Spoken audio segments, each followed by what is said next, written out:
coret-coretan tadi? Ada yang tahu nggak artinya apa? Gitu. Boleh dibantu ya IT untuk yang coretan tadi di sandepan saya boleh ditampilkan gitu.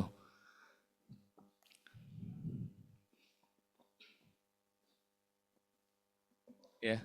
Ada yang tahu itu di situ bahwa saya gabung ya 2000 berapa? 2006 ya. 2006 ya. Itu usia saya berapa ya tadi di situ? Ya, saya lupa. Sekarang usia saya masih 31-an sekian lah. Oke. Nah, di sini income saya waktu itu boleh. Thank you, Pak. Thank you ya. Income saya waktu itu berapa? 2,5 juta, tapi yang bisa di save 500 ya, benar ya, 500.000 ya. 500.000 per bulan berarti setahun kan 6 juta ya. 6 juta gitu. Di usia saya segitu saya belum merit, tentunya saya punya impian. Nah, ini dia nih.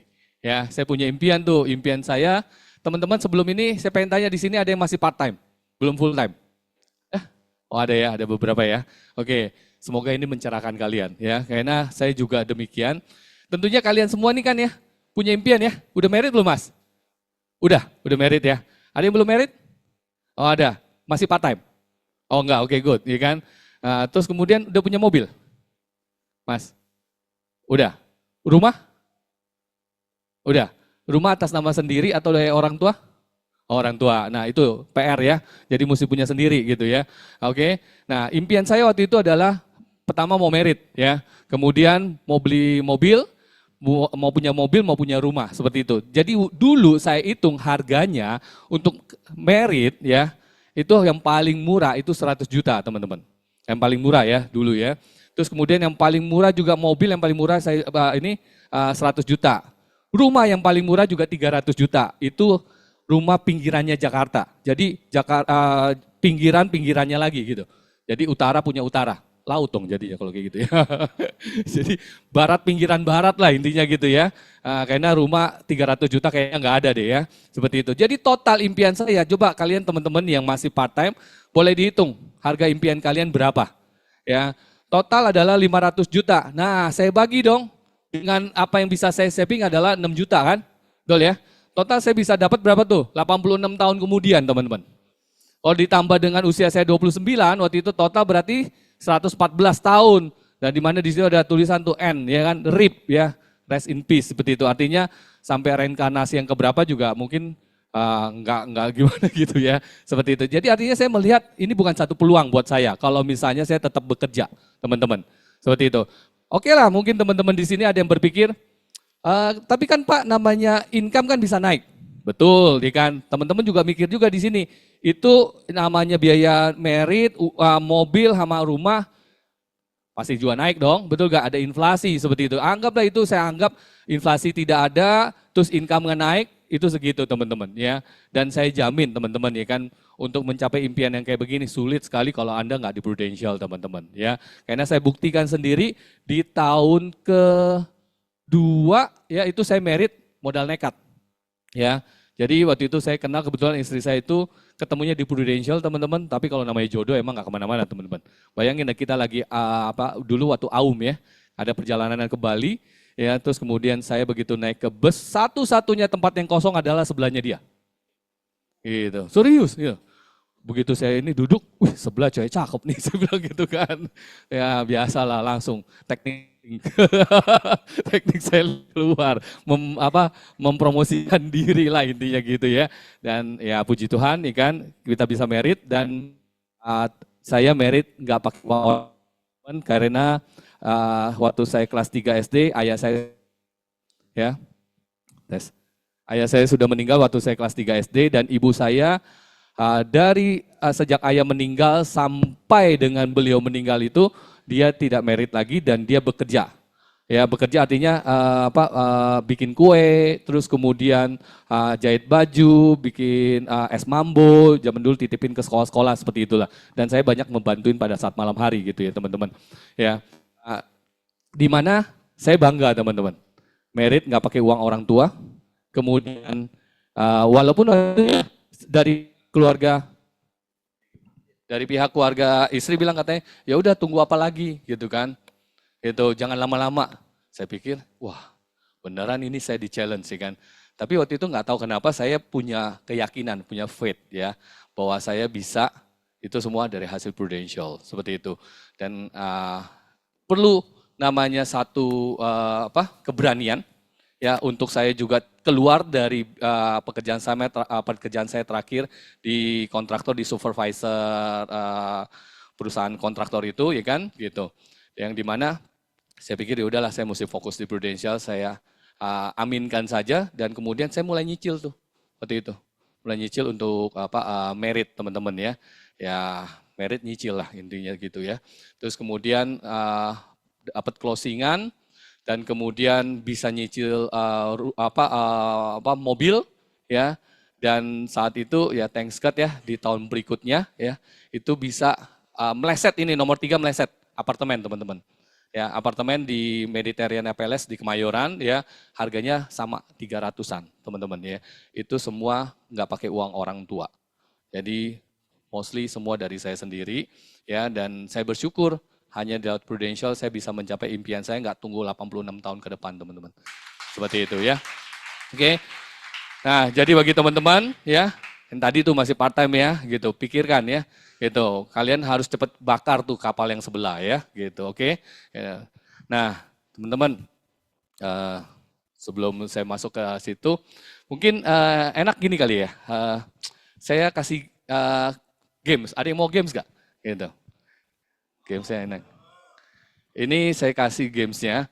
Ya, ini tadi saya udah siapin minta tolong itu di print di fotokopi, dibagiin. Boleh dibagiin ya Pak ya. Tapi posisi kertasnya terbalik ya. Nggak boleh dilihat soalnya dulu ya. Ya, oke, teman-teman diharapkan kejujuran dan profesionalnya ya. Ya, ini diuji nih ya kejujurannya. Ya, itu ya. Ini namanya quick test, teman-teman. Ada hadiahnya. Saya udah siapin. Jadi kalau misalkan nggak jujur nggak dapat hadiah ya Pak Iya, Johan ya. betul. Ini ada angpau, saya siapin ya, ada angpaunya gitu. Yang paling cepat dan benar ya, yang paling cepat dan benar saya kasih nanti ya. Ingat ya, kejujurannya sangat dihargai di sini gitu. Kuisnya nggak lama, saya cuma minta waktu 5 menit dari teman-teman semuanya. Tunggu ya. Ya.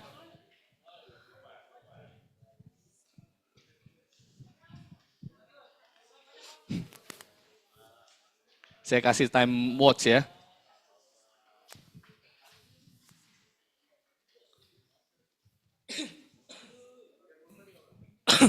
Ya, nanti itu semua ada petunjuknya di dalam sana ya. Jadi kalian baca dan kalian kerjakan ya. Udah semua ya? Oke, udah semua? Ada yang belum dapat? Ada yang belum? Ada yang belum? Pak Pendi. Seru nih kayaknya nih, pada semangat nih kayaknya. Saya lihat. Semangat kalau games ada hadiahnya semangat. Ada hadiahnya. Lumayan lah ya kan buat namanya ngopi-ngopi mah dapat 2-3 lah, dapat lah gitu. Oke. Ready? Saya panggilnya apa nih? One Vision ya. Lagi di One Vision? Ready. Oke, begitu saya bilang start boleh buka dan kemudian Anda mulai mengerjakan ya. Waktunya adalah 5 menit dari sekarang. Mulai. Oke.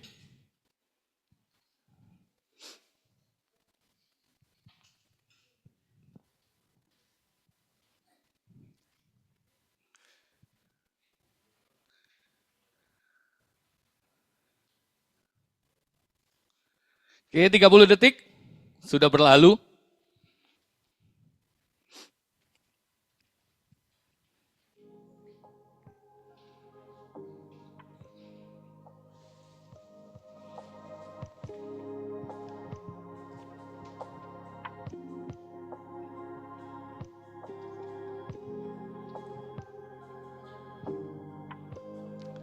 Satu menit. Tinggal 4 menit lagi loh.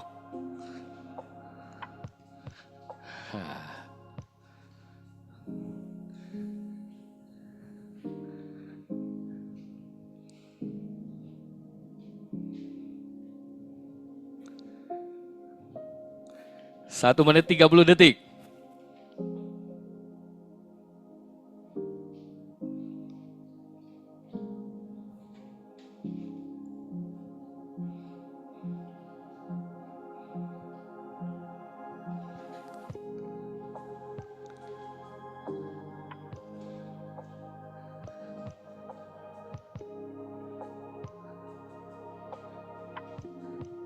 2 menit.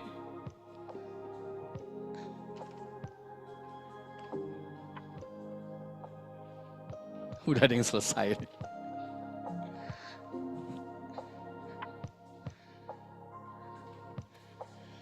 2,5 menit.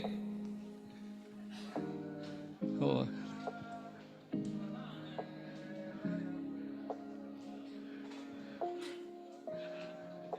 Ya.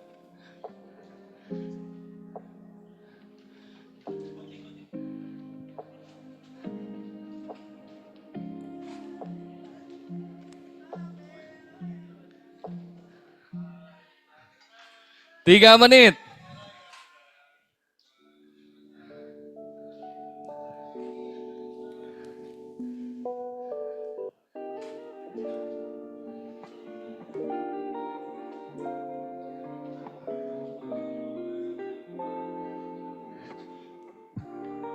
Tiga setengah menit. Ayo, tinggal 1,5.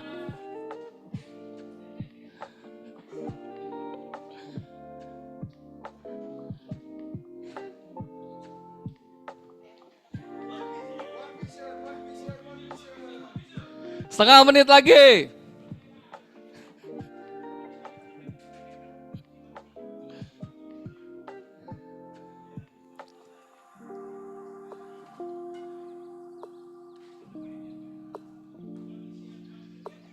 Dua 20 detik.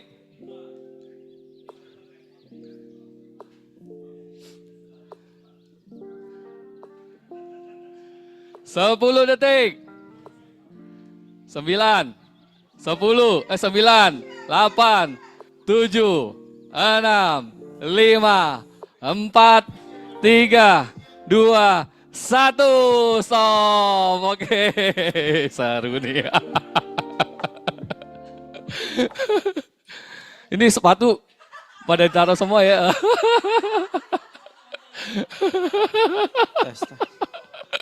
Emang luar biasa. Oke. Teman-teman ini emang ini apa namanya rindu sama games, Pak. Oh, oke. Tapi seru ya kan. Boleh diambil lagi sepatunya, dipakai lagi. Ya, dipakai lagi. Ayo sepatu dipakai lagi ya. Pakai lagi ya. Oke. Ada yang sudah tahu? Apa? Baca dulu sebelum jawab ya. Gitu. Oke. Sebenarnya poinnya yang paling benar adalah di 18. Ini gimana ya? Ada yang udah jawab 1, 2, 3 gitu kan. Terus kemudian udah dilengkapin baru sadar di 18 baru ditulis. Tapi tetap ya kita konsekuen ya ini miss ya seperti itu teman-teman ya. Gitu. Nggak apa-apa, masih ada 1 game lagi nanti ya. Nanti akan lebih mudah. Ampau tetap saya akan berikan gitu ya. Oke, thank you ya buat Bu Verda, Pak Verda ya gitu.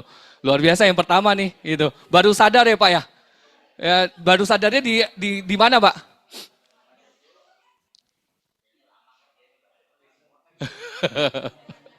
Oke, baca dulu semua ya. Tapi udah terjebak di poin 1, 2, dan 3 ya, gitu. Oke, teman-teman kadang-kadang kita juga masih dibahas ya. Nanti bahasnya nanti boleh, ya kan. Ini boleh kalian bikin games ini juga ke tim kalian, ya. Ke tim kalian, kalian boleh bikin games ini dan juga masih seru. Masih ada yang senyum-senyum sendiri gitu kan. Tadi saya seneng tuh ada semangat banget nih si Mas ini nih. Maju tak gentar gitu kan. Gitu. Wah luar biasa gitu. Pertahankan semangat itu, Anda pasti sukses di bisnis ini ya gitu. Nah. Oke ya. Oke. Saya minta waktunya teman-teman ya. Gak apa-apa, nanti itu bisa dibahas ya sama tim kalian. Kasih aja. Jadi bisa dilihat ketelitiannya ya. Jadi bisa dilihat ketelitiannya, bisa juga dicoba ke pasangannya ya, dites, dikerjain dong ya. Seperti itu. Itu saya dapat dari kemarin waktu 2 minggu yang lalu saya belajar Trustworthy Selling by Limra ya, yang diadakan oleh PT Prudential. dan itu memang pilot projectnya Prudential seperti itu kan. Dari saya rekomen banget nanti kepada teman-teman semua di sini maupun leader ya bisa ikut tuh. Ya, tapi emang ada syaratnya. Syaratnya adalah ada MDRT di tahun ini sudah achieve seperti itu kan. Kemarin makanya dipanggil ya. Dan itu luar biasa sekali. Tekniknya yang diajarkan itu sangat berbeda pendekatannya. Jadi bukan yang namanya hard selling ya, tapi benar-benar soft selling. Ada 7 habit teknik closingnya gitu kan untuk mendapatkan kepercayaan seperti apa, dan itu kemarin terbukti. Satu orang ya gitu pada saat dia selesai kelas ya 5 hari berturut-turut itu free teman-teman ya, kecuali kalau kita nggak hadir, 1 kali nggak hadir langsung kena 2 juta, itu akan dipotong komisi seperti itu ya. Dan teman kita namanya Aldi ya kan, itu hari kedua setelah dia selesai ya itu ada closing COT 1 case seperti itu, dan dia sharing. Tekniknya adalah dengan teknik yang yang dia pelajarin dari Trustworthy Selling by Limra ini. Jadi cara bicaranya semua segala macamnya gitu. Jadi saya merekomendasikan kepada teman-teman ya, mungkin yang sudah achieve namanya MDRT bisa tanya langsung ke kantor pusat kapan diadakan lagi, dan kemudian nanti dari orang yang belajar di sana bisa nanti dibawa di kelas ini, di agensi ini untuk dipraktekkan kembali, diajarkan kembali kepada teman-teman semua di sini ya. Oke, ini seru nih tanda tangannya semuanya. Oke, boleh masuk ke slide saya ya. Ada pointer saya, ada pointer buat saya.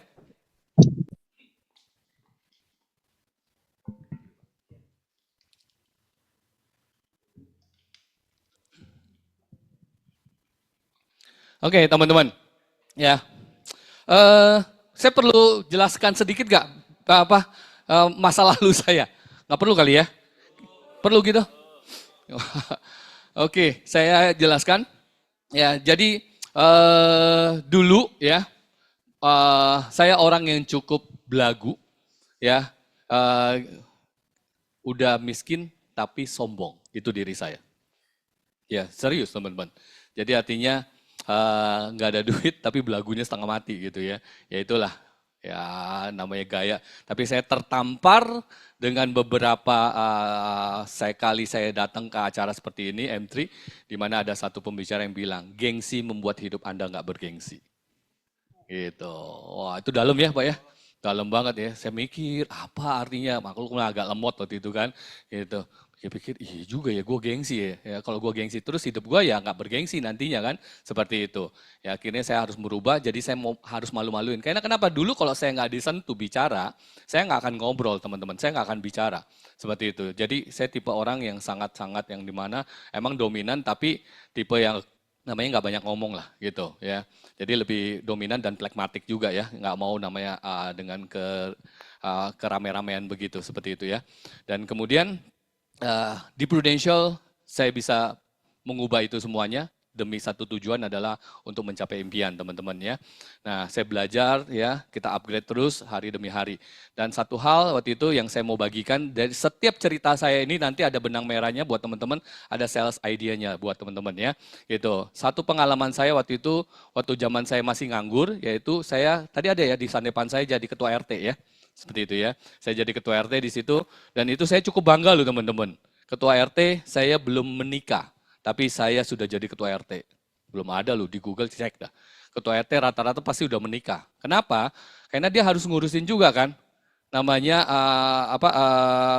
keluarga-keluarga yang lain. Artinya kalau misalnya ada ribut rumah tangga segala macam, betul ya, seperti itu ya. Waktu itu saya kondisinya adalah saya harus jadi ketua RT karena dulunya saya sekretaris gitu ya. Dan saya bukan mengkudeta RT saya, tapi saya emang benar-benar dipilih ya gitu ya. Saya bukan ketua umum pakai baju kuning ya teman-teman, tenang aja seperti itu. Oke, terus kemudian pada saat saya bilang yakin nih saya jadi ketua RT, ada satu waktu itu penasehat kita yang seorang lawyer, yang dimana dia bilang, tenang Pak, kita akan backup.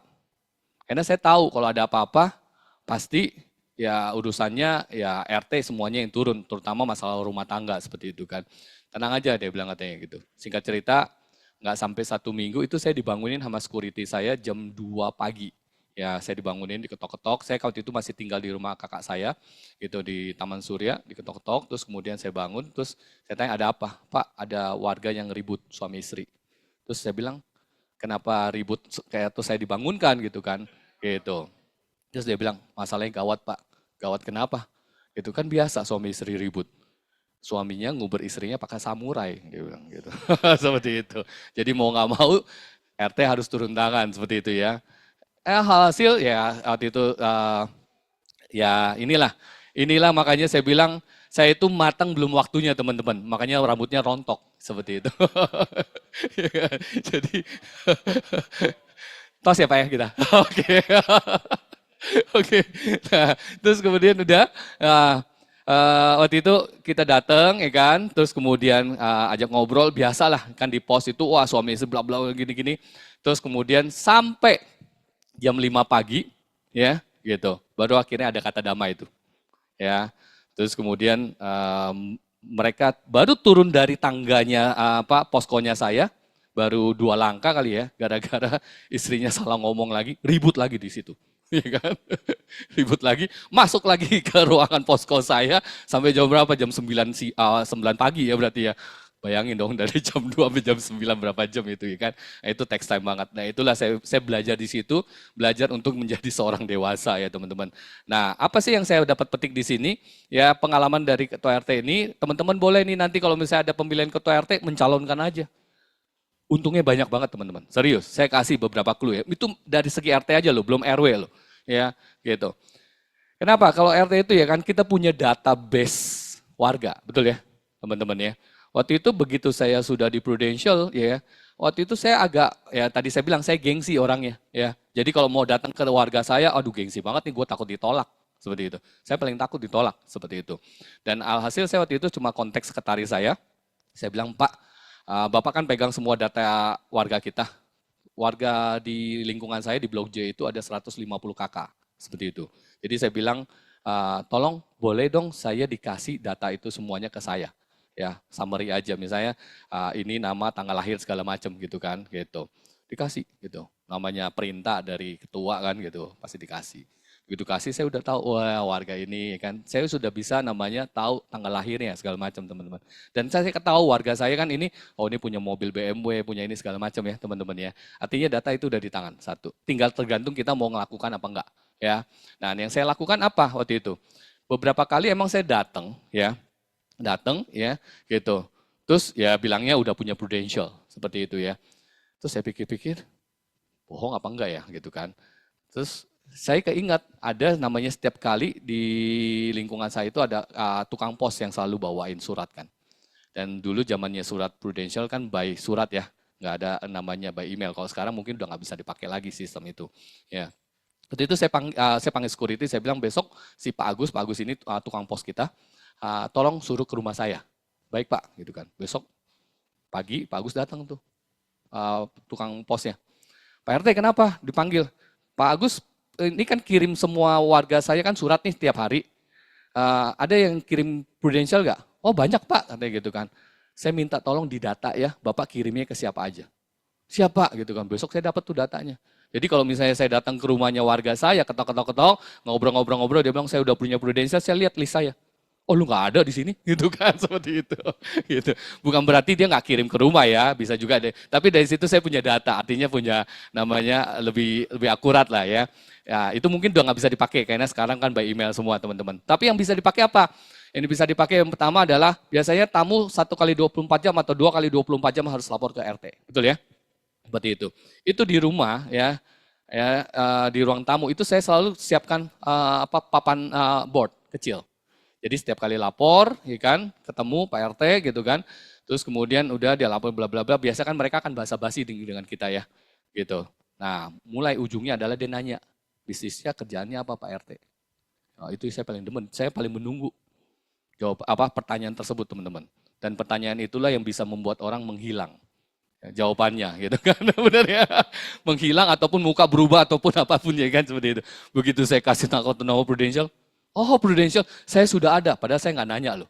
gitu kan, seperti itu. Atau kalau enggak, dia bilang, oke Pak, gitu kan, kayaknya tadi udah beres semuanya, ya kan saya permisi dulu ya, kayaknya buru-buru mau pamitan. Dan selalu saya tahan pasti, saya tahan bentar dulu saya bilang. Saya mau jelasin dulu program kayak seperti apa. Programnya waktu itu saya presentasikan lah seperti itu kan. Alhasil dari sekian banyak yang namanya uh, laporan tersebut ya kan, itu ada 2 lah yang closing teman-teman ya. Closing nggak gede lah ya kan, waktu itu 400-an ribu seperti itu ya, zaman dulu ya. Gitu. Terus kemudian manfaatnya apalagi teman-teman? Kita datang ke rumah warga nggak mungkin diusir. Ya, status ketua RT ya gitu. Tapi ada satu message buat teman-teman, berlaku juga buat nanti di kedepannya, kita jangan pernah menjadi paranormal ya teman-teman ya. Jangan mengukur kantong orang dari kantong kita. Ya, ini yang terjadi dengan saya. Karena waktu itu begitu saya udah dapat data, saya mau ke tempat si A nih, saya tahu dia punya mobil BMW gitu kan. Terus kemudian saya buatin tuh ilustrasi. Saya buatin ilustrasi, waktu itu saya buatin suaminya 5 juta, istrinya 3 juta. Total 8 juta. Terus saya mikir-mikir lagi begitu udah buat nih, tinggal ngeprint waktu itu kan. Wah 8 juta kegedean nih kayaknya. Ya, saya yang udah nggak pede teman-teman. Karena saya ngukurnya dari kantong saya. Nah ini yang bahaya teman-teman ya. Jangan pernah mengukur kantong orang dari kantong kita teman-teman ya. Gitu. Jadi 8 juta. Wah kegedean. Udah pikirannya udah macam-macam. Akhirnya saya turunkan jadi 5 juta. Seperti itu. Jadi 5 juta ya kan. Kayaknya kegedean juga nih ya kan. Akhirnya saya turunin lagi. Suaminya 2 juta, istrinya 1 juta. Jadi 3 juta. Kayaknya ini udah pas deh. Ya udah. Pede dong datang. Datang ke rumah ya. Ketok-ketok-ketok, terus si pembantu kan biasa akan keluarkan. Terus udah itu pembantunya ini ditanya dong sama orang rumahnya kan, dia bilang katanya, siapa? Pak RT. Oh ya suruh masuk gitu kan. Nah, itu saya bilang, nggak bakalan diusir teman-teman. Ya nggak bakalan. Dan nggak bakalan ditanya buat ngapain gitu ya, gitu teman-teman ya. Begitu saya datang, ya kan, saya bawa tas tuh waktu itu.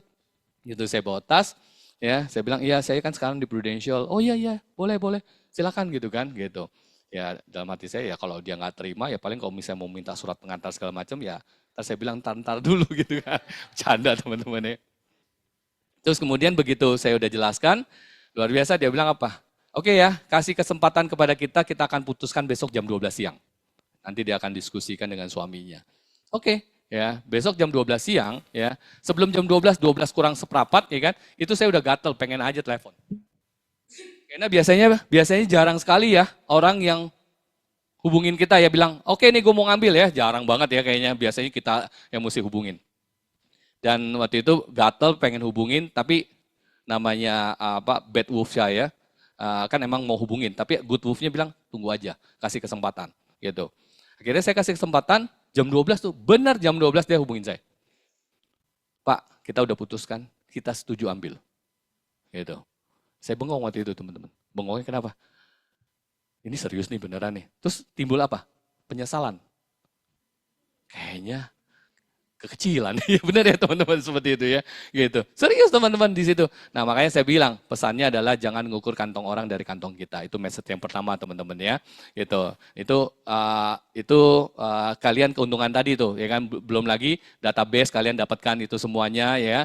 Gitu. Dan salah satu waktu itu saya pernah sharing di satu agensi. Ya, saya sharing pengalaman saya ini, 2 tahun kemudian, orang ini ketemu saya dan saya thank you. Dia bilang, thank you ya bro, gue sekarang AM. Dulu gue untuk mau AM aja susah banget, dia bilang. Mentok di SUM. Begitu gue dengar sharing lu, ada pemilihan RT, gue mengajukan diri. Dan dia banyak dapat di situ, serius. Dia banyak dapat nasabah, dapat agent, seperti itu ya. Seperti itu ya. Jadi kalau ada RW, RT, ajukan aja. Ya, toh bukan kita yang kerja kok, kita kan ketua gitu kan. Yang kerja adalah sekretaris, wakil, bendahara segala macam. Betul ya teman-teman ya? Gitu, oke? Clear ya gitu teman-teman ya. Itu satu message juga tuh teman-teman. Jadi saya membantu pemerintah juga. Oke. Ya. Ya, teman-teman. Nah, jika kamu sering overthinking teman-teman ya. Gitu. Untuk memulai sesuatu ya. Jadi bayangkan kamu mengendari mobil yang berjalan di malam hari. Lampu mobil hanya mampu menerangi kira-kira 40 sampai 100 meter ke depan, teman-teman, ya. Tetapi kamu tetap dapat menempuh jarak ribuan kilometer dengan mengemudi mobil dalam gelap. Ya, karena yang perlu kamu lihat hanyalah 40 meter ke depan, betul nggak? Ya. Tapi terkadang kita kan selalu paranoid dulu. Wah, gimana ya gitu kan. Yang kita perlu lihat hanya 40 meter ke depan. Seperti itu. Begitu pula cara hidup terbuka di hadapan kita. Jika kita tahu bahwa ada 40 meter lagi yang terbuka, ya, dan 40 meter lagi yang lain sesudahnya, maka perjalanan sejauh ribuan kilometer akan mampu dilalui teman-teman. Step by step saja teman-teman ya. Jangan berpikir, aduh susah nih segala macam ya kan gitu. Kalau misalnya Anda berpikir seperti itu akan terjadilah ya. Oke, saat impianmu terasa begitu besar dan di luar jangkauan, ingat bahwa yang kamu butuhkan adalah mengambil langkah pertama kamu. Ya, karena itu emang paling sulit langkah pertama. Kayak saya memulai namanya untuk intermittent fasting, itu langkah pertama sulit sekali teman-teman. Tapi begitu sudah dilakukan hari demi hari, itu akan jadi lebih mudah. Ya, jadi langkah selanjutnya akan mulai kelihatan. Fokuskan untuk mengambil selangkah demi selangkah, maka tanpa kamu sadari perjalanan panjang menuju tujuanmu telah terlalui. Itu hasilnya seperti saya lakukan, saya intermittent 10 hari 9 kilo, berat saya turun. Itu lingkar perut saya itu luar biasa. Dulu saya beli celana di Barcelona tahun berapa itu ya? Itu celana bagus banget, mahal ya. Kesayangan saya warnanya juga nggak ada di Indo gitu kan. Nggak bisa pakai lagi dan kemarin waktu turun 9 kilo begitu saya coba mampu masuk. Wah, itu luar biasa. Saya senang banget ya. Oke. Jadi ayunkan langkah pertamamu dengan yakin, kamu tidak perlu melihat keseluruhan tangganya teman-teman ya. Kamu hanya perlu mengambil langkah pertama ya. Jadi kesimpulannya don't think too much, just do it ya. Nggak usah banyak pikirkan. Kayak saya pikirkan, aduh nanti gimana ya pada saat nanti saya ketemu klien ya, pasti diajak makan, terus kemudian ntar ketemu agent, ya kan, pasti ntar makan-makan, segala macam, ya kan. Kadang-kadang kan kita berpikir seperti itu ya. Tapi saya berpikir, ini untuk diri saya harus benar-benar fokus, ya kan, dan saya capai goal saya, gitu. Oke. Nah, ini beberapa prinsip dalam kehidupan saya sharing dikit kepada teman-teman ya, gitu. Kiranya bisa menjadi satu rema nanti buat teman-teman seperti tadi saya bilang. Gengsi membuat hidup Anda tidak bergengsi. Itu saya dapat dan saya bagikan, gitu kan. Jadi teman-teman, saya estafet ya, apa yang saya pernah dapatkan, ya saya bagikan. Dan juga ada beberapa yang ini hasil dari pengalaman hidup saya, jadi saya membuat statement itu ya. Keras terhadap hidup, maka dunia akan lunak ya. Atau lunak terhadap hidup, dunia akan keras. Itu pilihan teman-teman. Ya. Contohnya seperti apa? Keras terhadap hidup ya kan. Misalnya kita pagi nih, kita jam 8 harus bangun. Tadinya misalnya bangunnya jam 8 udah kesiangan kali, jam 6 lah, ya kan. Tadinya biasanya bangunnya jam 8, ya kan, kita harus bangun jam 5 atau jam 6, ya kan. Itu berat gak? Berat banget teman-teman. Ya. Tapi pada saat kita memutuskan kita harus keras sama hidup kita, ya kan, begitu kita memutuskan pagi saya harus bangun jam 5, ya kan, gitu. Maka itu akan apa? Lambat laun, ya kan, akan menjadi habit kan, seperti itu. Terus kita banyak bisa melakukan aktivitas yang lainnya, seperti itu. Terus kemudian apa? Begitu hujan, kita mau keluar, mau ketemu orang, ya, gitu. Pikir-pikir, aduh nanti aja ya kan gitu. Nanti masih bisa besok lah, ada penundaan kan seperti itu. Kalau misalnya kita mau keras, komit, kita keras, jalan ya jalan. Seperti itu teman-teman ya. Jadi percayalah pada saat kita keras, pasti dunia akan lunak. Kenapa? Kalau saya nggak keras dalam hidup saya ya bayangkan teman-teman ya kan. Ya mungkin saya masih tetap kerja dulu sebagai karyawan ya. Untuk mencapai namanya saya bisa punya rumah, kayaknya sulit banget teman-teman ya. Dan alhasil sekarang kan bukan hanya rumah aja, kita bisa punya investasi yang lainnya gitu ya teman-teman. Oke. Nah, dipaksa, terpaksa, terbiasa. Nah, ini menarik teman-teman. Ya, coba Anda renungkan kata demi kata ya. Kita bisa namanya terbiasa karena faktor apa? Terpaksa kan? Seperti itu. Contoh tadi saya bilang, bangun pagi lah. Bangun pagi, kan? Kita biasanya bangunnya jam 8, harus bangun jam 5, karena kenapa? Harus namanya olahraga, terus kemudian baca buku, itu yang saya lakukan. Ya. Awalnya apa? Aduh kayaknya nggak bisa banget ya kan. Jadi saya harus apa? Dipaksa dulu. Alarm tuh saya nyalain tuh, alarm jam 5. Saya nyalain, terus ada lagi 5:05, terus ada lagi 5:07 seperti itu kan. Itu saya bikin branded gitu kan. Jadi saya paksa diri saya gitu kan. Kadang-kadang kan kalau kita alarm cuma sekali pikir, udahlah snooze gitu benar ya, seperti itu, habis itu bablas gitu kan. Itu saya paksa ya kan. Begitu dipaksa, jadi terpaksa kan bangunnya ya teman-teman ya. Bangunnya terpaksa, aduh kayaknya nggak enak banget deh kan gitu. Terus baca buku gitu kan, terus olahraga gitu kan, kayaknya nggak enak banget. Tapi lama-lama begitu udah melewati namanya 10 hari, itu akan jadi terbiasa teman-teman. ya itu jadi habit. Begitupun dengan bisnis kita teman-teman. Kalau kita dipaksa namanya sehari ketemu berapa orang, ya mesti berapa? Kan kalian udah menghitung goal kalian di awal ya, di awal tahun kan. Apa mau yang kalian capai, terus kemudian resolusinya apa. Itu kan kalian sudah lakukan semuanya dengan leader kalian kan. Nah itu fokus di situ, paksa diri kalian ya, pasti nanti akan terbiasa dan hasilnya pasti akan kelihatan. Nah ini yang ketiga tadi udah saya bilang, gengsi membuat hidup kita tidak bergengsi ya. Lebih baik malu-maluin tapi hidupnya bergengsi teman-teman. Saya kasih contoh ya. Waktu saya mulai di PRU, saya datangi alumni, saya dulu alumni SMP Metodis ya. Waktu saya punya statement namanya agent prudential, agent asuransi, begitu kalau misalnya saya hubungin teman-teman, pasti mereka pada yang susah dihubungin. Ya, sampai suatu saat mereka mengadakan reuni di Pizza Muara Karang, tahu ya, di situ ya. Mereka udah datang semuanya, begitu saya masuk, saya kedengeran tuh ada salah satu yang ngomong, orang asuransi masuk, katanya gitu kan. Tadinya mereka riuh, hening langsung sekedap, gitu kan. Terus kemudian saya orangnya pede, ya kan, kayaknya udah belajar di Prudential. Saya keluarin kartu nama saya bagiin satu-satu. Nih, mumpung gue belum sukses di Prudential, masih agent, nih lu orang pegang. Kalau gue udah sukses, lu orang mau cari gue susah lu, saya bilang. Gitu, saya gituin. Seperti itu. Dan itu terbukti teman-teman ya. Saya bangga banget ikan sekarang. 1, 2. 2 udah jadi agent saya.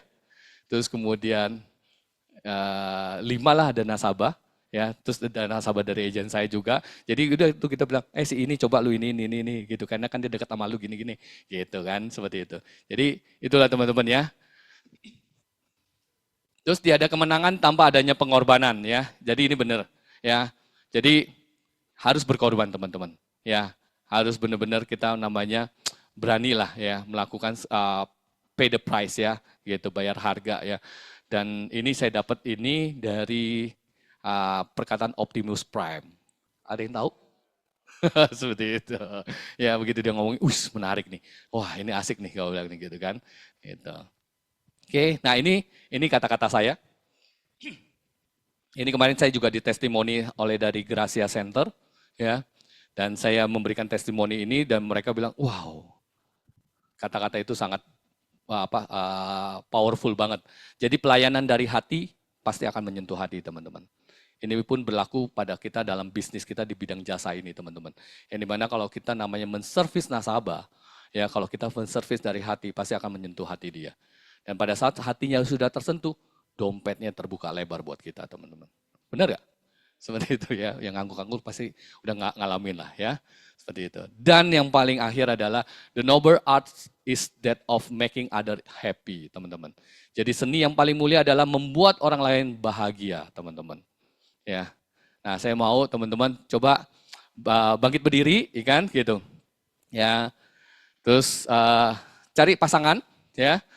Gitu, cari pasangan, kemudian ya, oke, cari pasangan dan kemudian saya mau masing-masing ya kan memberikan 3 apresiasi ya kepada kawan bicaranya itu, ya 3 apresiasi benar-benar tulus ya dan nanti sebaliknya gitu, misalnya, gila kacamata lu keren banget, lu hari ini baju keren banget, oke silakan dimulai, gitu.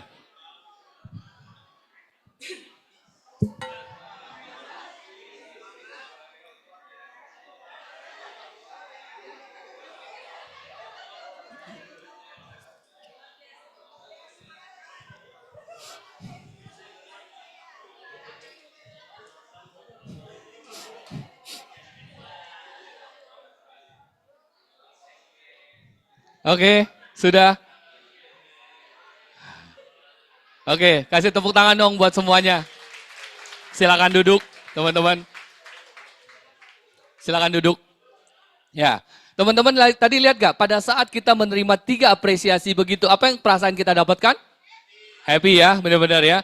Oh iya, gue gila, gue hari ini dipuji lu. Rambut gue pelontos banget gitu kan, seperti itu. Licin banget ya kan. Itu sebuah pujian buat saya ya kan. Atau misalnya, gila lu hari ini bro, pakaian lu keren banget gitu kan. Nah, itulah yang kita dapatkan ya kan. Artinya apa?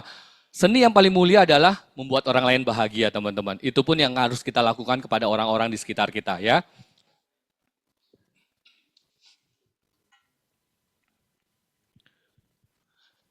Nah, teman-teman, saya mau angkat tangan ya teman-teman ya, nanti ada pertanyaannya. Jika ada sahabat-sahabatku di sini, para financial advisor di sini yang, ya kan, pernah ditolak. Jangan diturunkan ya tangannya ya. Kemudian pernah di PHP, di PHP-in. Waduh. Terus apa lagi? Pernah dihina. Oke. Terus pernah dilecehkan. It's okay, nggak apa-apa, tetap angkat tangannya. Tetap angkat tangannya ya. Tetap angkat tangannya, oke. Ya, teman-teman lihat kiri kanannya, depan belakang, ya, gitu. Dan katakan, ya, you are not alone.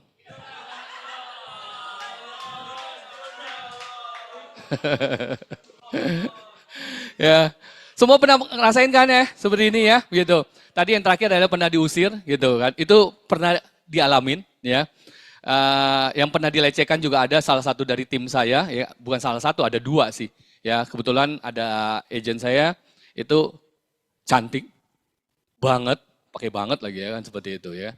Gitu. Dan saya sudah selalu ingatkan kepada dia, hati-hati nanti ke depannya kalau misalnya ada pria-pria yang modus, saya bilang. Seperti itu, ya kan.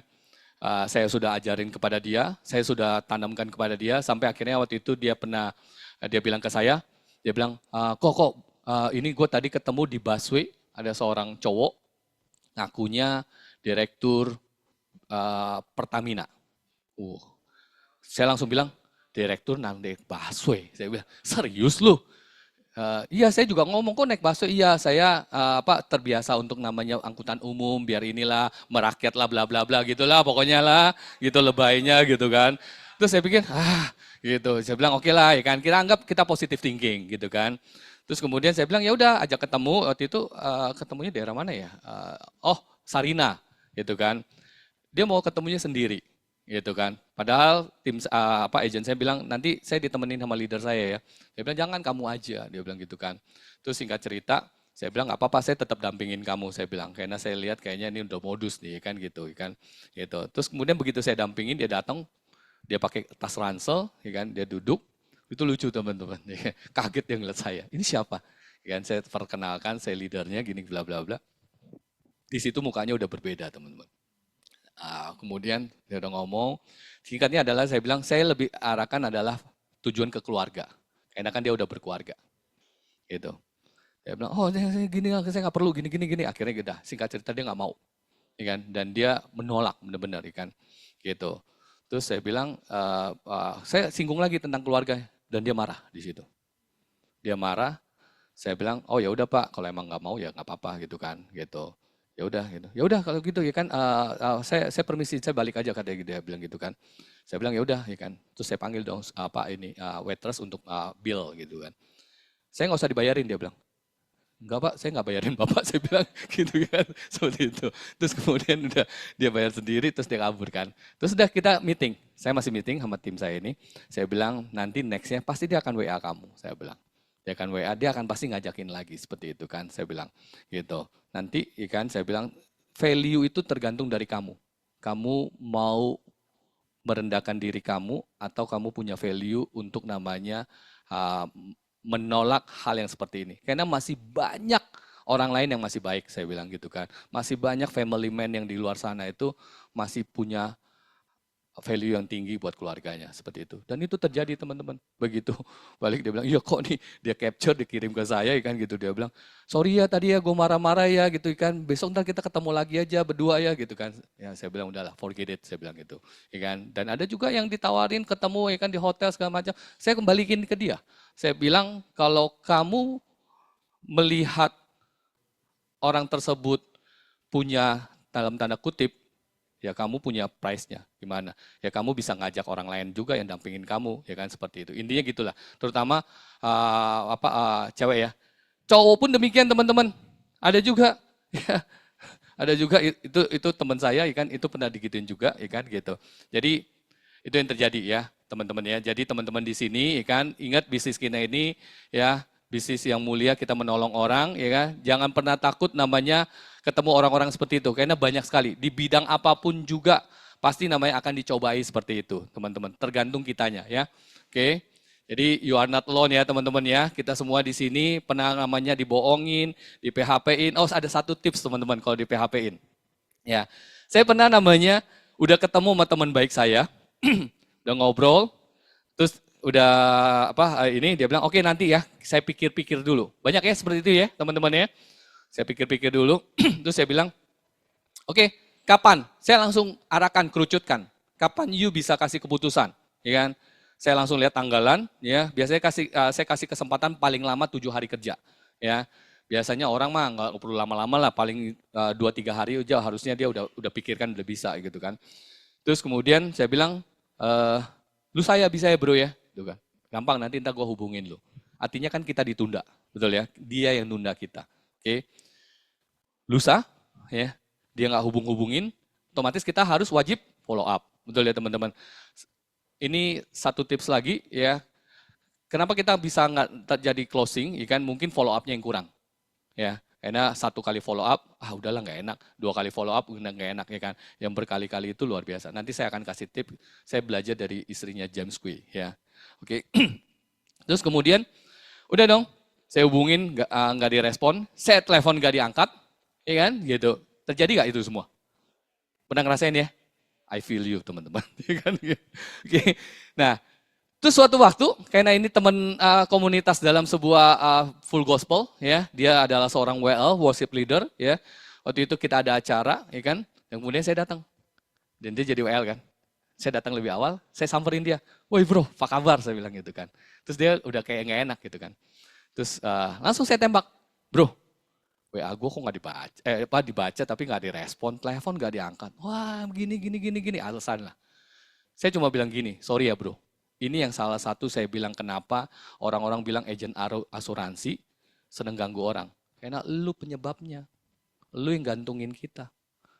Gitu. Kalau lu waktu itu bilang nggak mau, gue nggak akan hubungin lu lagi. Paham ya di sini teman-teman? Saya langsung tembak gitu ke dia. Dia bilang, oh gitu ya, jadi gue yang salah ya? Ya iyalah gue bilang, gitu kan. Jadi jangan lu pernah menyalahkan agen asuransi nguber-nguber orang. Karena lu yang membuat itu. Saya bilang gitu kan. Oh gitu ya, dia bilang gitu kan. Walaupun waktu itu nggak closing teman-teman, tapi at least saya harus namanya membuat statement seperti itu teman-teman ya. Itu jadi bukan kita yang salah, dia yang salah teman-teman ya. Oke.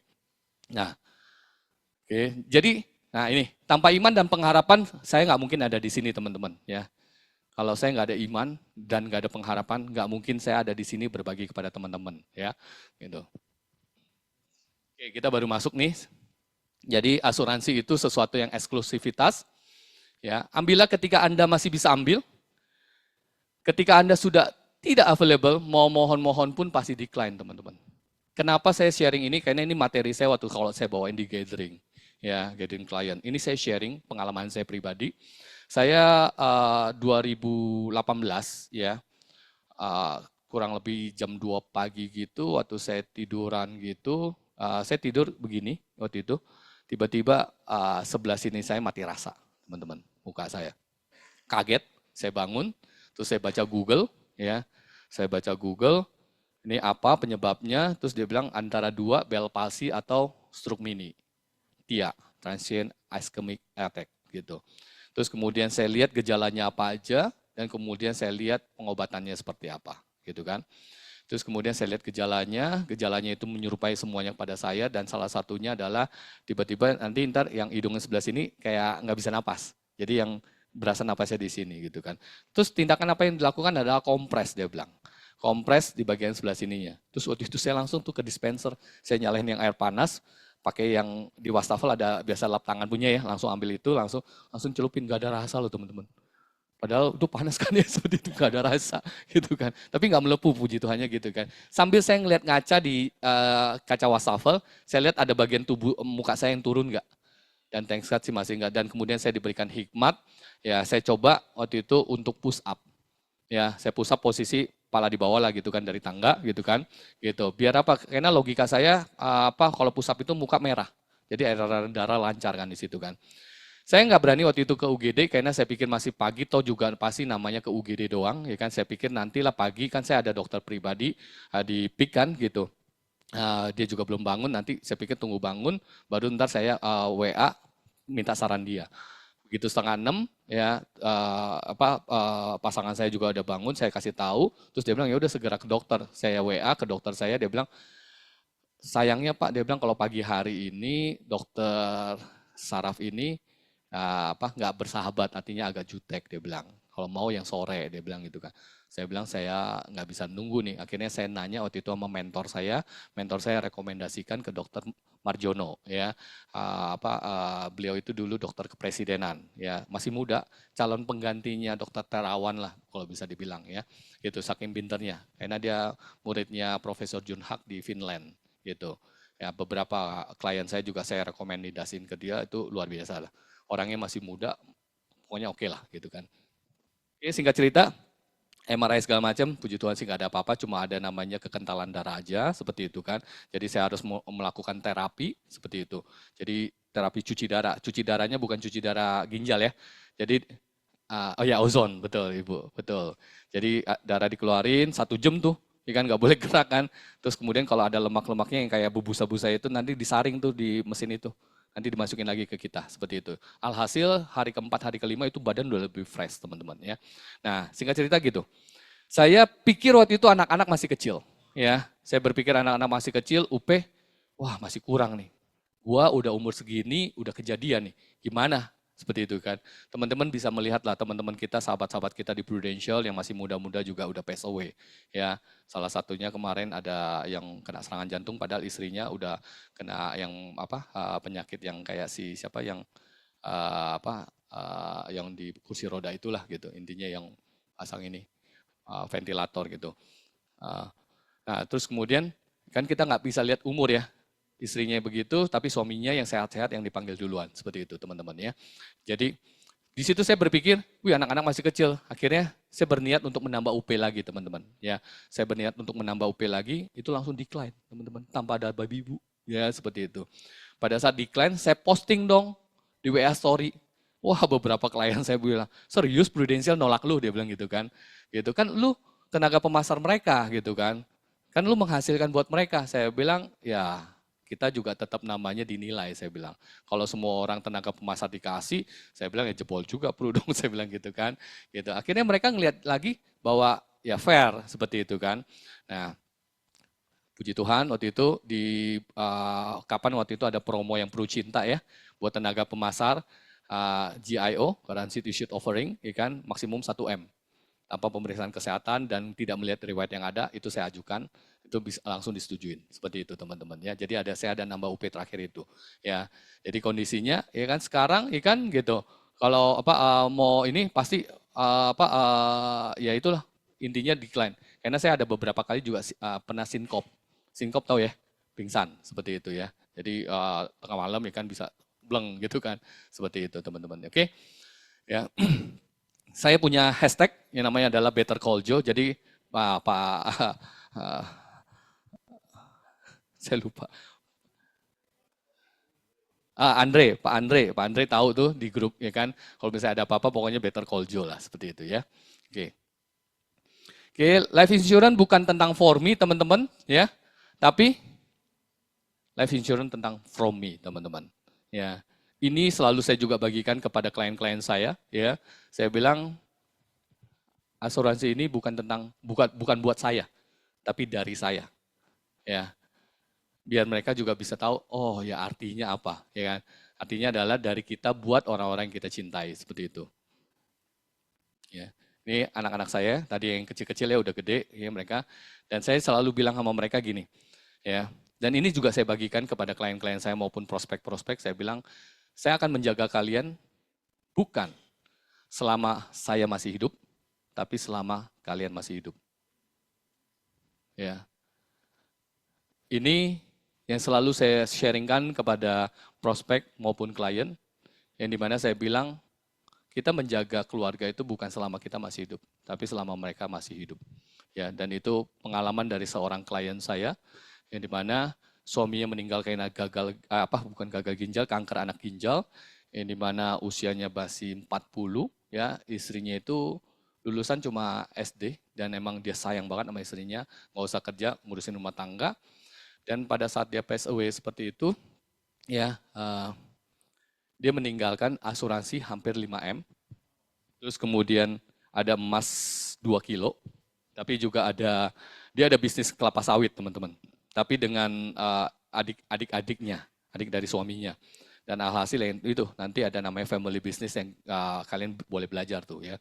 Yang dimana apa? Pada saat terjadi yang namanya si pemegang kendali sudah tidak ada, ya, maka masalah itu terjadi, ya, gitu. Yang ada apa? Pihak adiknya bilang sama si istrinya ini, karena istri ini kan nggak ngerti ya, namanya lulusan SD, dia panggil apa kan gitu kan, boleh pinjem nggak itu sertifikatnya, gitu, gitu bla bla bla gitu kan, dikasih lah secara sukarela, gitu. Habis itu udah, ya, sampai kemarin minta tolong sama saya pendapat gitu, saya bilang ya kalau mau kita tempuh jalur hukum, tapi sulit sih karena ya banyak ininya lah intriknya gitu. Sampai dia mohon-mohon sama pihak keluarganya itu, ya udahlah buat anak saya yang paling gede aja itu uang jajan gitu kan, karena anaknya ini udah sekolah kuliah di Kanada seperti itu kan, buat dia aja gitu kan. Seperti itu tetap nggak dikasih teman-teman ya. Terus kemudian apa sih yang saya dapat sharing dari ibu ini adalah pada saat dia waktu itu dia bercerita ya kan, dia bilang, Pak saya bersyukur loh sama almarhum suami saya. Walau dia nggak ada, tapi saya tetap merasakan dia ada, dia masih bertanggung jawab atas hidup kita semua. Karena anaknya yang tadinya sebelum suaminya meninggal, anaknya kan punya cita-cita kuliah di Kanada itu. Terus si suaminya bilang oke ya kan gitu. Begitu meninggal kan istrinya kaget kan. Wah ini gimana nih, bisa gak? Gitu kan. Ternyata dari yang ditinggalkan itu ya bisa membuat dia sekolah di sana, berlanjut gitu kan. Terus kemudian kehidupannya juga nggak harus turun. Ya intinya gitu ya kan. Jadi dia bilang, saya tetap merasakan suami saya tetap ada. Karena dia masih bertanggung jawab atas hidup kita. Nah itulah poin itu yang dimana saya selalu bagikan kepada orang-orang ya waktu saya sharing ya kan gitu, agar ya kita menjaga keluarga kita itu selama mereka masih hidup. Oke. Nah ini kan saya kasih tips selling idea, mau ya teman-teman ya. Oke, saya role play aja ya sama bro ya. Gitu. Boleh ya bro ya. Oke. Mungkin teman-teman di sini udah ada yang tahu ya kan, kayaknya ini metode yang lama banget ya kan. Saya cuma buka pikiran dari calon klien aja ya gitu. Saya bilang, Pak siapa namanya? Pak Ridwan. Pak Ridwan ya kan, izinkan saya untuk saya memberikan satu penjelasan tentang namanya metrik asuransi Pak ya kan. Yang dimana ya saya membagi level penyakit itu ada 3 level Pak. Ya. Level minor adalah ya itu batuk pilek Pak. Tahu ya? Tahu. Gitu. Kalau yang udah punya anak pasti udah tahu bapil itu batuk pilek ya. Pada saat minor apa yang dilakukan adalah pertama rawat jalan. Rawat jalan terjadi nggak Pak? Misalnya beli obat ke warung. Iya. Atau ke apotik, kalau nggak sembuh-sembuh ke dokter. Ya. Tapi minimal begitu udah dokter udah keluarin obat, nggak perlu dirawat inap kan? Nggak perlu ya, gitu kan. Jarang sekali lah, kecuali waktu kemarin waktu COVID aja ya. Gitu. Jadi rawat jalan saya contreng, kemudian rawat inap nggak perlu ya tadi Pak ya, saya silang. Kemudian perlu nggak perawatan jangka panjang Pak Ridwan? Nggak perlu, kalau batuk pilek sih biasanya. Nggak perlu ya? Cepat sembuh ya, habis itu udah tinggal olahraga ya kan gitu, jemur pagi itu oke lah ya kan. Berarti saya silang ya Pak ya. Terus solusinya apa Pak kalau gitu Pak? Cuma rawat jalan doang. Solusinya yaitu cash money Pak. Bapak cuma punya uang cash aja udah cukup. Solve the problem, oke. Sekarang kita naik Pak dari minor menjadi major ya penyakitnya. Yaitu penyakit major itu apa sih yang berhubungan, saya anggapkan itu operasi-operasi Pak yang berhubungan dengan operasi. Operasi katarak, kista, miom, usus buntu, operasi tulang, saraf segala macam ya kan. Pada saat terjadi resiko salah satunya lah, misalnya contoh saraf kejepit ya. Kan berasa sakit tuh Pak. Ya. Pada sakit gitu pasti ke dokter dulu kan, periksa. Betul, kan. Ya. Pada saat ke dokter apa yang dilakukan? Rawat jalan dong ya, berarti ya. Ya. Terus dokter bilang MRI gitu kan. Ya. Terjadilah rawat inap ya Pak ya. Betul. Begitu dilihat, oh ternyata saraf kejepit nih. Ya. Harus operasi, maka rawat inap ya, operasi. Perawatan jangka panjang perlu gak Pak? Enggak perlu. Belum perlu. Ya, belum perlu. Paling berapa panjang sih seperti itu kan. Jadi solusinya karena dia tetap ada rawat jalan Pak, tetap ada cash money ya. Iya. Kemudian karena dia ada rawat inap, dia harus punya namanya asuransi kesehatan. Betul. Oke. Nah, kemudian kita naik ke level yang tinggi, Pak. Katastropik. Katastropik ini bicara adalah bencana ya. Seperti gagal ginjal, jantung, stroke, cancer, Pak. Seperti itu. Nah, pada saat terjadi seperti ini, kayak teman saya gagal ginjal awalnya itu karena dia sering nahan kencing, ya kan, gitu. Otomatis kan dia ke dokter dulu kan, dia begitu ke dokter rawat jalan kan, gitu. Kemudian dokter suruh periksa ini, periksa itu, ternyata mesti rawat inap, ya, mesti transplant gitu kan. Nah ini, ya rawat inap. Perawatan jangka panjang perlu gak? Perlu banget. Kenapa? Teman saya ini pada saat dia udah ditransplant, tiap bulannya dia butuh nebus obat minimal 20 juta, Pak. Setuju. Belum lagi treatment yang lainnya, seperti itu ya kan.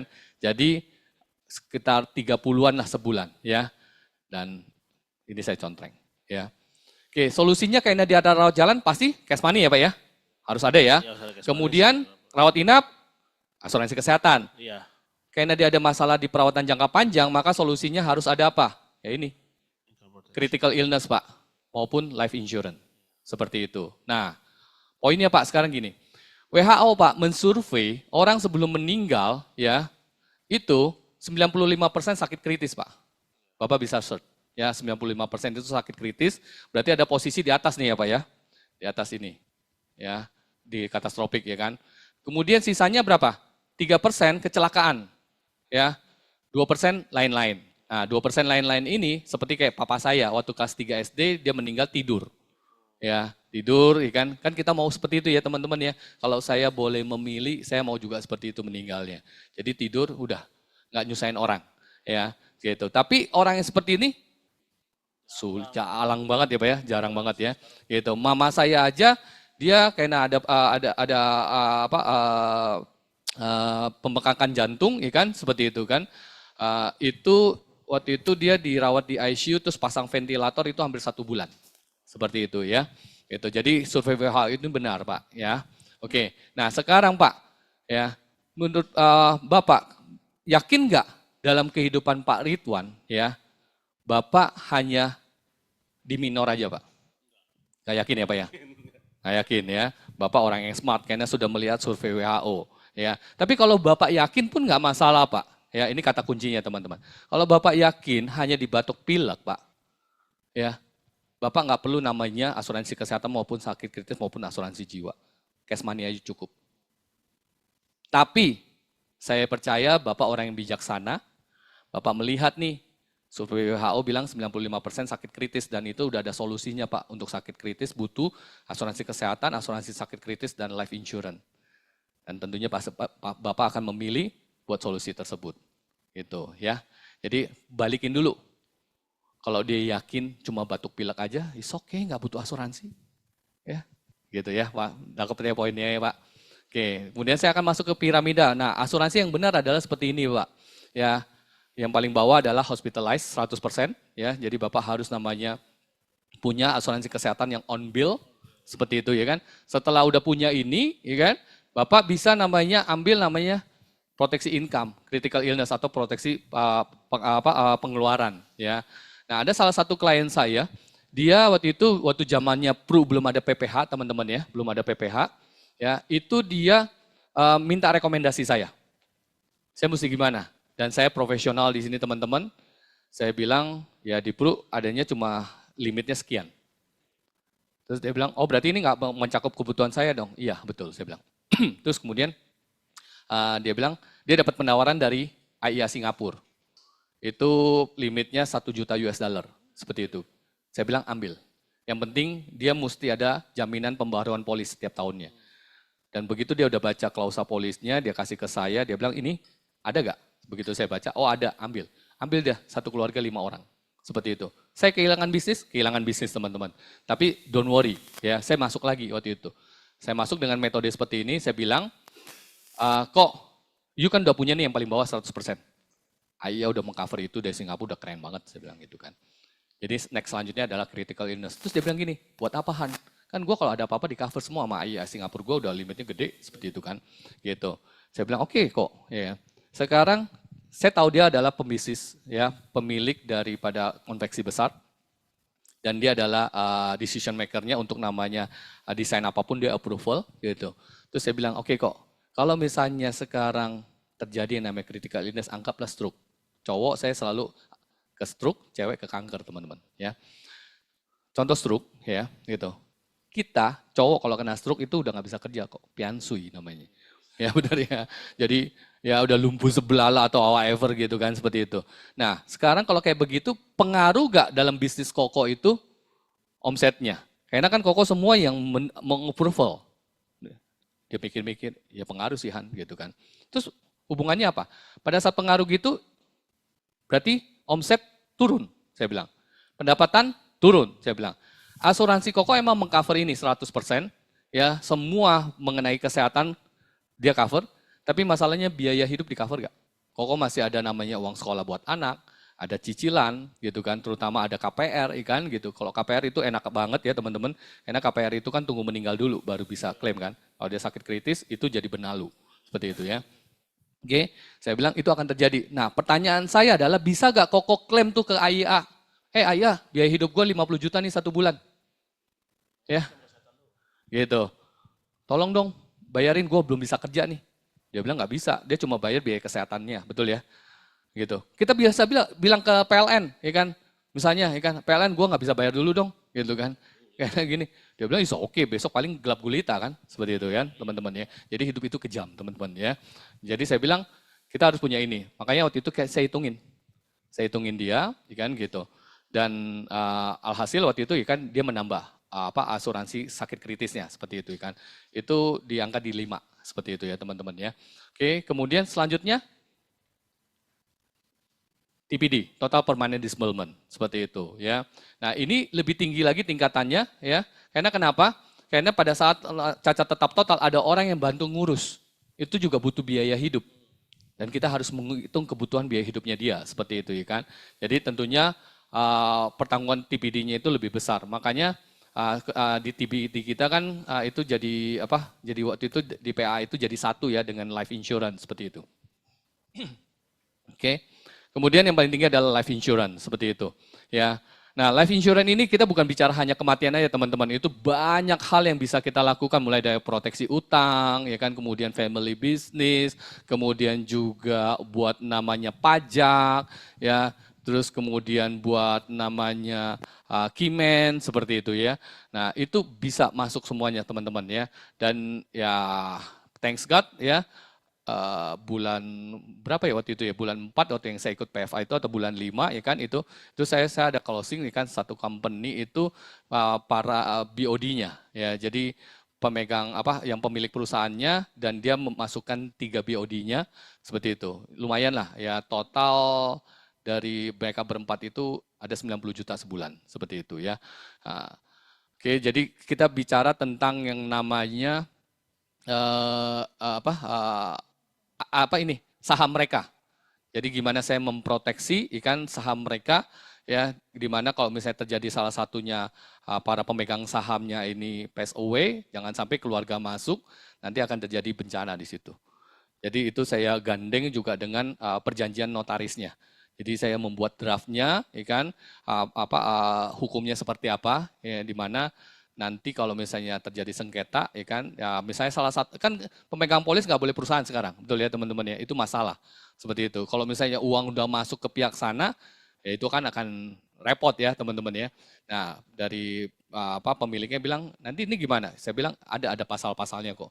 Dimana kalau misalnya mereka melanggar ini ada pidananya seperti itu ya. Oke. Kemudian terakhir ada investasi. Nah, kalau kita bicara ini semuanya, ya kan, investasi itu adalah yang paling terakhir, teman-teman. Kalau saya sekarang saya bilang investasi jagonya ya Bapak Ibu, ya, di mana Bapak Ibu lebih bisa memilih banyak instrumen investasi yang keren-keren seperti itu, ya. Oke, ini piramida insurance, ya kan. Ada satu lagi sih, waktunya nggak cukup kali ya, udah 12.15. Mau nggak? Mau gitu? Lanjut. Ada namanya program anak asuh. Nah, iya, itu program anak asuh ini ya saya selalu bilang contoh ya, boleh contoh ke suami istri ini. Benar nih, serius, kita lanjut nggak apa-apa Bro Tommy? Lanjut. Berapa lama waktunya?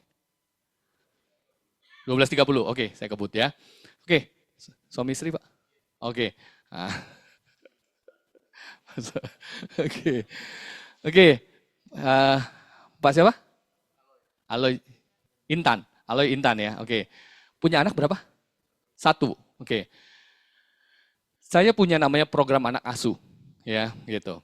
Nah, saya akan bertanya kepada mereka dulu, ya kan, Pak Loy, Bu Intan, ya, Pak Loy, Bu Intan kan punya anak satu nih, ya, umur berapa sekarang? 10 tahun, ya kan? 10 tahun, berarti dari dia kecil sampai 10 tahun udah membiayai hidup dia dong, sama sekolah, sampai dia nanti selesai kuliah gitu kan. Kurang lebih berapa tuh 1 bulan? Bisa nggak? Anggaplah misalnya 10 juta, 15 juta 1 bulan sampai dia selesai kuliah lah, anggap hitung pukul rata, gitu kan. Bisa lah ya, kurang lebih ya. Anggaplah 10 juta lah ya, hitungan gampangnya. Ya, range-nya sampai dia selesai kuliah. Oke, sekarang gini. Nanti begitu dia udah selesai kuliah, kemudian dia bekerja, dan kemudian dia menikah. Cowok cewek anaknya? Perempuan. Dia menikah. Begitu dia menikah, dia punya pasangan. Nah, Pak Aloy, Bu Intan, percaya gak anak ibu akan mengurus bapak ibu? Enggak percaya? Oke. Ini 1 poin udah gampang. Tapi kalau dia bilang, saya percaya. Bagus kalau dia bilang dia percaya, kan saya akan bilang, oke bagus, berarti didikan bapak ibu keren. Ya, bapak ibu udah memberikan banyak hal dari kecil ya. Masuk poinnya, pasangannya percaya gak? 99,9% pasti nggak percaya. Bener gak, teman-teman? Ya, paham ya di sini dapat poinnya ya. Jadi kalau misalnya dapat ketemu dia bilang, oh saya percaya anak saya, gitu kan, gitu. Langsung masuk ke pasangannya. Pasangannya percaya gak? Gitu kan. Nah, pasti dia akan mikir, ya banyakkan pasangan itu nggak akan ini. Kejadian dengan Bapak Ibu bisa search di Google video, kejadian Mr. Tan dari Singapura. Yang dimana anaknya, Mr. Tan dari profesi yang biasa sampai dia menjadi bilioner. Kemudian anaknya pacaran dengan direkturnya, direktur si bapaknya ini, orang India. Dan tadinya direkturnya ini dulunya nggak ada apa-apa sampai dibawa sama orang tuanya, sama papanya itu ikut tinggal di rumahnya, ya, sama keluarganya juga, ibunya dari si cowok ini. Terus kemudian singkat cerita, ya, bapaknya ngeliat, oh ini mantu gua kayaknya udah keren nih, udah satu frekuensi cara kerjanya. Kemudian dia mempercayakan mantunya ganti posisi dia, ya. Begitu itu, terus mantunya udah mengelola, sampai mantunya itu masuk salah satu CEO terbaik. Seperti itu, ya kan. Mengelola, ya kan asetnya kalau nggak salah 1 triliun lebih lah, gitu kan, untuk perusahaannya itu. Terus kemudian, singkat cerita, dibilangnya usahanya mulai turun. Mulai turun, terus si mantunya bilang gini, Pak kayaknya ini udah nggak bisa lagi. Ya, kita jual yuk, gitu kan. Pokoknya dia lobby keras, seperti itu. Sampai akhirnya berhasil itu dijual. Ternyata yang beli adalah perusahaan anak ini juga. Paham ya di sini ya? Gitu. Jadi dia pintar tuh, dia buat itu skenario seperti itu. Dan kemudian suatu saat waktu dia lagi jalan itu, kan temannya si istrinya itu melihat dia menggandeng wanita lain dengan anak. Dan kemudian ada ibunya juga di situ. Terus difoto, dikirim ke anaknya ini, anaknya ngelihat, ya udah dikonfirmasi. Dan ternyata betul, dia sudah punya, dia ada wanita dan sudah punya anak. Dan ibunya mengetahui. Padahal waktu itu ibunya juga dibawa masuk ke rumah itu, dibantu loh, ya kan? Gitu, ini gitu ya. Terus kemudian udah akhirnya mengajukan untuk cerai. Terus si suaminya ini bilang katanya ya udah anak ikut ini, ikut dia. Ya, si papanya yang punya perusahaan ini, yang tadi punya perusahaan, nggak mau, karena kan dia udah sayang banget sama cucunya tuh, tiap kali sering berenang bareng, bla bla bla gitu, pokoknya ini. Sampai akhirnya di lobby nggak apa-apa Pak, tenang aja pasti ini gini, ya kan. Sampai akhirnya udahlah dikasih lah cerai. Ya, tapi dihalangin itu semuanya, ya, dia nggak bisa. Sampai akhirnya dia tahu kebusukan si mantunya ini. Sampai waktu itu si bapaknya bilang mau ngajak dia untuk namanya ketemu bicara, karena si anak ceweknya juga stres kan gitu. Tapi dia selalu menghindar. Sampai pada saat dia mau pulang lewat apartemen dia, ya gitu, mau pulang ke apartemennya, dia lihat si mantunya ini lagi di apartemennya itu di bawah ada kafe, coffee shop, gitu. Dia lihat mantunya ada. Wah kesempatan nih, dia ke atas, dia ambil barang, dia turun, dia temuin mantunya. Saya mau bicara. Terus mantunya selalu menolak, dia keluarin pisau, dia bunuh saat itu. Ya, true story. You bisa lihat di video itu. Dan itu saya kirim ke beberapa klien saya. Mereka lihat, oke, itu membuka paradigma ya mantu kurang lebih bisa seperti itu ya. Gitu. Dan saya punya solusinya, intinya gitu kan. Di setiap masalah pokoknya saya ada solusi lah, gitu kan gitu. Oke. Nah, jadi intinya itu. Nah, poinnya apa sih dengan anak asuh? Nah, kalau dibilang kan nggak percaya nih, kita udah dapat nih nggak percaya kan? Nah, sekarang mau nggak? Ko Sony, Bu Intan, ya, Aloy, ya, ya Aloy, Bu Intan, ya kan, anak asuh, ya kan, sama biayanya juga sama 10 juta satu bulan, nggak perlu sampai usia 21 tahun malah. Paling lama 15 tahun, seperti itu kan. Tapi pada saat terjadi resiko, ya, saya sakit, ya, dia bisa membiayai hidupnya. Dia yang akan bayarin tuh biaya hidup Bapak Ibu. Mau gak punya anak asuh kayak gini? Mau berapa biji? Berapa orang? Bener gak? Seperti itu. Sama dong kayak anak-anak kan, bayar juga biaya hidup kan. Cuma bedanya apa? Ini bayar 15 tahun, 10 tahun atau 5 tahun, nih kan gitu. Tapi apa? Dia benar-benar apa? Menjamin kebutuhannya Bapak dan Ibu. Seperti itu. Ya, kalau misalnya dia belum ada kesehatan, dia menjamin seumur hidup Bapak Ibu. Seperti itu. Pada saat terjadi sakit, dia akan bayarin. Gitu. Dia akan bayarin biaya itu semuanya. Itu anak asuh. Nangkep teman-teman di sini? Gitu. Oke? Poinnya dapat ya? Gitu. Oke. Ya.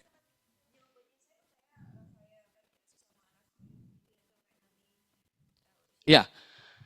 Oke, dia bilang percayakan sama anak saya sendiri kan. Nah, masalahnya anak ibu kan akan menikah. Nah, ibu percaya gak sama pasangannya? Ya, ya mantu kan gitu. Karena biasanya pasangan itu dia bisikinnya banyak bisikan jahat gitu kan seperti itu. Ya. Jadi dia bilang ngapain sih ya kan segala macam. Tapi itu true story teman-teman. Mostly banyak kan seperti itu. Ya kan? Yes, betul. Nanti kan contoh lah misalnya ya kan sakit nih, nggak bisa biayain hidup ya kan. Terus mesti tiap bulan ya kan misalnya 5 juta ya kan mau dia bayarin terus pasti pasangannya akan bilang lu nggak salah gitu kan gitu keluarga lu terus yang diinin segala macam intinya gitu ujung-ujungnya bisa terstop ya jangankan gitu dari keluarga saya aja cici saya waktu mama saya sakit aja dia juga kasarnya dia bilang sama kita kalian bayar dong cepetan gitu kan seperti itu yang terjadi masalah uang teman-teman ya tapi kalau anak asuh ini dia nggak mikirin itu dia tahu berbalas budi. Poinnya di situ teman-teman. Ya. Oke, nangkep ya poinnya teman-teman ya. Gitu. Oke. Ini saya harusnya ya. Asuransi sangat penting tapi kenapa jika klaim kok bermasalah selalu bermasalahkah? Apa yang menyebabkan klaim asuransi bermasalah ya kan? Ini biasanya saya selalu bahas di sini teman-teman ya. Gitu. Ya. Nah, ini contoh case masa tunggu dan kausa polis ya, gitu. Ini kejadian teman-teman ya dengan asuransi depannya A, belakangnya A seperti itu ya kan. Oke. Ya, ini kejadian dia jadi dia kena kanker otak. Polisnya baru 100 hari. Seperti itu ya. Dan kemudian waktu itu dia kontak saya ibunya, dia bilang ini polis kita ditolak dia bilang. Anaknya lo yang kena lo, umur 30 tahun. Ya, seperti itu. Terus kemudian saya bilang saya belum bisa ngelihat kalau misalnya nggak ada polisnya. Terus dia kirim, nah ini luar biasa, ya kan. Lihat, kista kanker dan atau segala jenis tumor yang terjadi dalam periode 10 bulan. Ya. Masa tunggunya 10 bulan, emang lebih awal dari kita. Kita kan 12 bulan ya teman-teman ya. Tapi di poin 4-nya ini, kanker yang telah didiagnosis atau mendapatkan pengobatan oleh dokter di mana gejalanya timbul dalam waktu 90 hari. Poin ini sama teman-teman, nomor 4 ini dengan kita. Saya kasih lihat yang kita punya. Ya ini, ya 11 nih. Sama kan? Dengan Pru. Ini saya tutup kalau saya gathering saya buka pasti. Gitu. Nah, yang di atas bedanya dengan kita adalah kita 12 bulan tuh, benar ya? 12 bulan. Tapi lihat, semua jenis tumor jinak atau benjolan atau kista, apa yang membedakan dengan kita? Kanker. Betul. Kanker sama tumor beda teman-teman. Ya, artinya di sini pasal mereka tumpang tindih gak? Ini baliknya gimana nih? Oh ini baliknya. Tumpang tindih loh pasal mereka. Sebenarnya case-nya anak muda ini, dia udah bisa di cover karena udah di atas 90 hari. Betul teman-teman? kepentok yang di atas. Ya, dengan di kita tidak ada. Kalau di kita dibayar dia 450 juta waktu itu dioperasi. Ya, waktu itu begitu saya kasih lihat ini, terus dia kontak agennya cuma nggak bisa menjelaskan, dia cuma bilang kita lebih baik dari Prudential 12 bulan. Dia bilang. Udah dong, saya nggak bisa debat waktu itu karena dia lewat telepon. Begitu dia udah selesai, saya bilang oke, karena dia tadi menyinggung Prudential, saya kasih jawabannya. Saya ke mobil saya ambil polis asuransi, bro, saya kasih lihat ini. Apa yang membedakan, saya bilang. Di kita nggak ada kanker. Di dia ada. Terus dia, saudaranya ada waktu itu. Wah gila ini, berarti pasalnya tumpang tindih dong. I don't know, saya bilang. Itu yang terjadi. Makanya saya bilang, beli asuransi, jangan murah, saya bilang. Murah ya begini, banyak PHP-nya. Saya gitu. Ya kalau mau murah, aman, terus kemudian cepat, kayaknya mimpi kali ya, gitu kan, seperti itu. Oke, terus kemudian serangan jantung, kita lihat ya. Ini saya ajarin sedikit tentang hukum teman-teman ya. Karena saya belajar paralegal teman-teman ya. Gitu. Kita lihat ada namanya serangan jantung pertama. Ini dari causa polis, depannya A, belakangnya Z ya, seperti itu ya. Oke, nah kita lihat sama ya, dari A sampai E ini sama ya. Dengan kita, ini kita ya. Sama nggak? Sama kan? Gitu. Apa yang membedakan? Dia ada tulisan pertamanya itu teman-teman. Ya, kita kasih contoh. Ya, misalnya contoh nih, teman-teman pada saat WHO bilang kalau misalnya orang terjadi nyeri dada, terus kemudian EKG-nya udah berubah, itu udah dianggap serangan jantung, teman-teman. Ya, cuma masalahnya agent harus paham, harus ada pemeriksaan, terutama enzim. Kalau enzimnya sudah diintervensi dengan obat, pasti akan berubah. Makanya pada saat terjadi serangan langsung suruh cepat periksa enzim. Seperti itu, ya kan? Kalau dia cuma namanya memenuhi 2, klaim ya ditolak. Anggaplah misalnya agen ini belum paham. Ya. Kemudian dapat kabar dari keluarganya bilang serangan jantung. Oh iya ya udah klaim, boleh gitu kan? Gitu. Ya, begitu klaim, ya kan? Gitu. Ternyata enzim nggak memenuhi, apalagi kalau misalnya troponim segala, apalagi yang poin E ini lebih sulit, kayaknya 6 bulan, ya. Nah, anggap misalnya ditolak. Namanya serangan jantung bisa terjadi lagi ya? Terjadi lagi kan? Begitu terjadi lagi dianggap serangan jantung kedua, udah nggak bisa di cover. Dia bisa berhak untuk menolak teman-teman. Seperti itu ya. Sedangkan kita fair, serangan jantung toh. Ya, makanya kalau misalnya ada serangan jantung, cepat langsung bilang sama nasabahnya, minta periksa enzim jantung. Itu yang paling gampang teman-teman ya, oke. Dan kemudian ini yang paling keren teman-teman, ini ada di program PCB 88 kita teman-teman ya. Jadi semua asuransi untuk transplant organ penting, ya itu wajib dilakukan transplant dulu teman-teman. Ya, kita baca ya yang dari atas tuh. Transplant organ antar manusia, donor atau tetanggung sudah menyatakan menyetujui masuk dalam daftar tunggu resipien. Ya, itu yang di atas. Terus yang di tengah mengalami operasi. Yang di bawah ya telah menerima transplantasi. Mana yang lebih bagus? Kenapa? Ya, setuju sekali. Jadi dia sudah masuk ke dalam daftar tunggu resipien. Itu terjadi dengan teman saya. Dia punya 5 polis asuransi, 2 Prudential, 3 asuransi lain. Ya, pada saat dia gagal ginjal, dia nggak berani cuci darah, dia takut. Karena kalau dia cuci darah pasti bisa klaim cuci darahnya. Tapi dia takut waktu itu, terus kemudian dia nggak berani transplant, ya kan? Otomatis dia anggap, wah, gue belum bisa klaim. Terus ketemu, kita lihat produknya, oh ini bisa. Kok bisa gitu kan? Karena lu cuma daftar aja ke rumah sakit bilang gue bersedia di donor, menerima donor. Kan nggak langsung dapat, harus dicari dulu. Jadi udah dalam daftar tunggu, rumah sakit keluarin list daftar tunggu tersebut, kita submit klaim cair 2 miliar waktu itu. Seperti itu. Ya teman-teman ya. Jadi ini kelebihan dari produk kita ya. Jadi lebih gampang klaim kan teman-teman ya, seperti itu ya. Oke.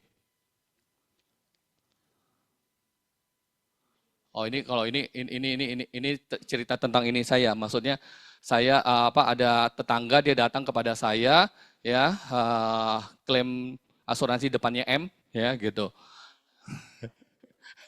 Oke, terus kemudian dia ditolak dengan begitu banyak pasal-pasalnya, ya kan? Kemudian saya bilang begitu saya datang ke saya bilang oh ini bisa diganti, ya kan? Ini cuma masalah sederhana. Saya bilang dari asuransinya aja yang ada on aja saya bilang gitu kan, gitu. Dia mau klaim rawat inapnya untuk namanya operasinya dia, karena di program M tersebut, ya kan, gitu, itu bisa double claim, kwitansi legalisir terima dia, ya. Produk itu udah nggak ada sekarang, ya. Nah kemudian dia tolak, alasan tolaknya adalah untuk rawat jalan darurat kecelakaannya, gitu. Karena sudah lebih dari 1 kali 24 jam kalau nggak salah. Saya bilang sama dia, gitu, 24 jam ya, ya, bener ya, dalam waktu 24 jam, ya. Ya, intinya saya bilang sama dia, kalau you mau klaim yang rawat jalannya 2 juta doang, kalau misalnya rawat inap plus operasi 29 juta, yang 2 jutanya sih saya nggak bisa bantu, pasti nggak bisa. Kalau yang 29-nya ini pasti bisa. Dia bilang ya mendingan gue klaim 29 dong gitu kan. Ya udah akhirnya kita telepon ke CS, ya kan, CS jawabannya sama dan saya kasih tahu sesuai dengan pasal kalian yang sekian, ya kan, yang di polisnya dia itu, ya kan, bahwa itu bisa klaim dan kalian kan sudah terima, saya bilang semua dokumen untuk rawat inap dan operasinya. Dan mereka bilang udah terima, ya kan, gitu. Saya kasih waktu 2 kali 24 jam untuk kasih keputusan. Kalau enggak ya kita somasi gitu. Dan hasilnya ya ini dia agennya yang balas seperti ini juga sama agennya dan hasilnya ini klaim disetujuin, oke? Nah ini yang menarik teman-teman. Ini yang baru hot banget. Ini saya lagi banyak case kayak begini nih, minta tolong ke saya. Seperti itu. Ya, ini ada juga dari asuransi micin itu 5,5 miliar gitu kan, itu ditolak gitu kan. Ya, itu kita lagi proses gitu. Nah, ini 13 Maret waktu itu ya kan. Jadi si ibu ini baru masuk 6 bulan. Ya, baru masuk 6 bulan kemudian kena kanker HER2. Ada yang tahu HER2? Kanker payudara, HER2 gitu. Itu kankernya cukup lumayan agresif ya kan gitu. Dan kemudian dia waktu itu dia berobat ke Penang, agennya bilang rembes. Dan kemudian waktu dia berobat ke Penang itu dia bilang kayaknya gue memutuskan operasinya di Bethsaida aja di Tangerang, ya kan. Akhirnya dia ke Bethsaida, ya kan, operasi yang waktu di Penang itu 140-an juta atau 150, di Bethsaida itu 400-an. Pokoknya total klaimnya dia hampir 700 juta, ditolak.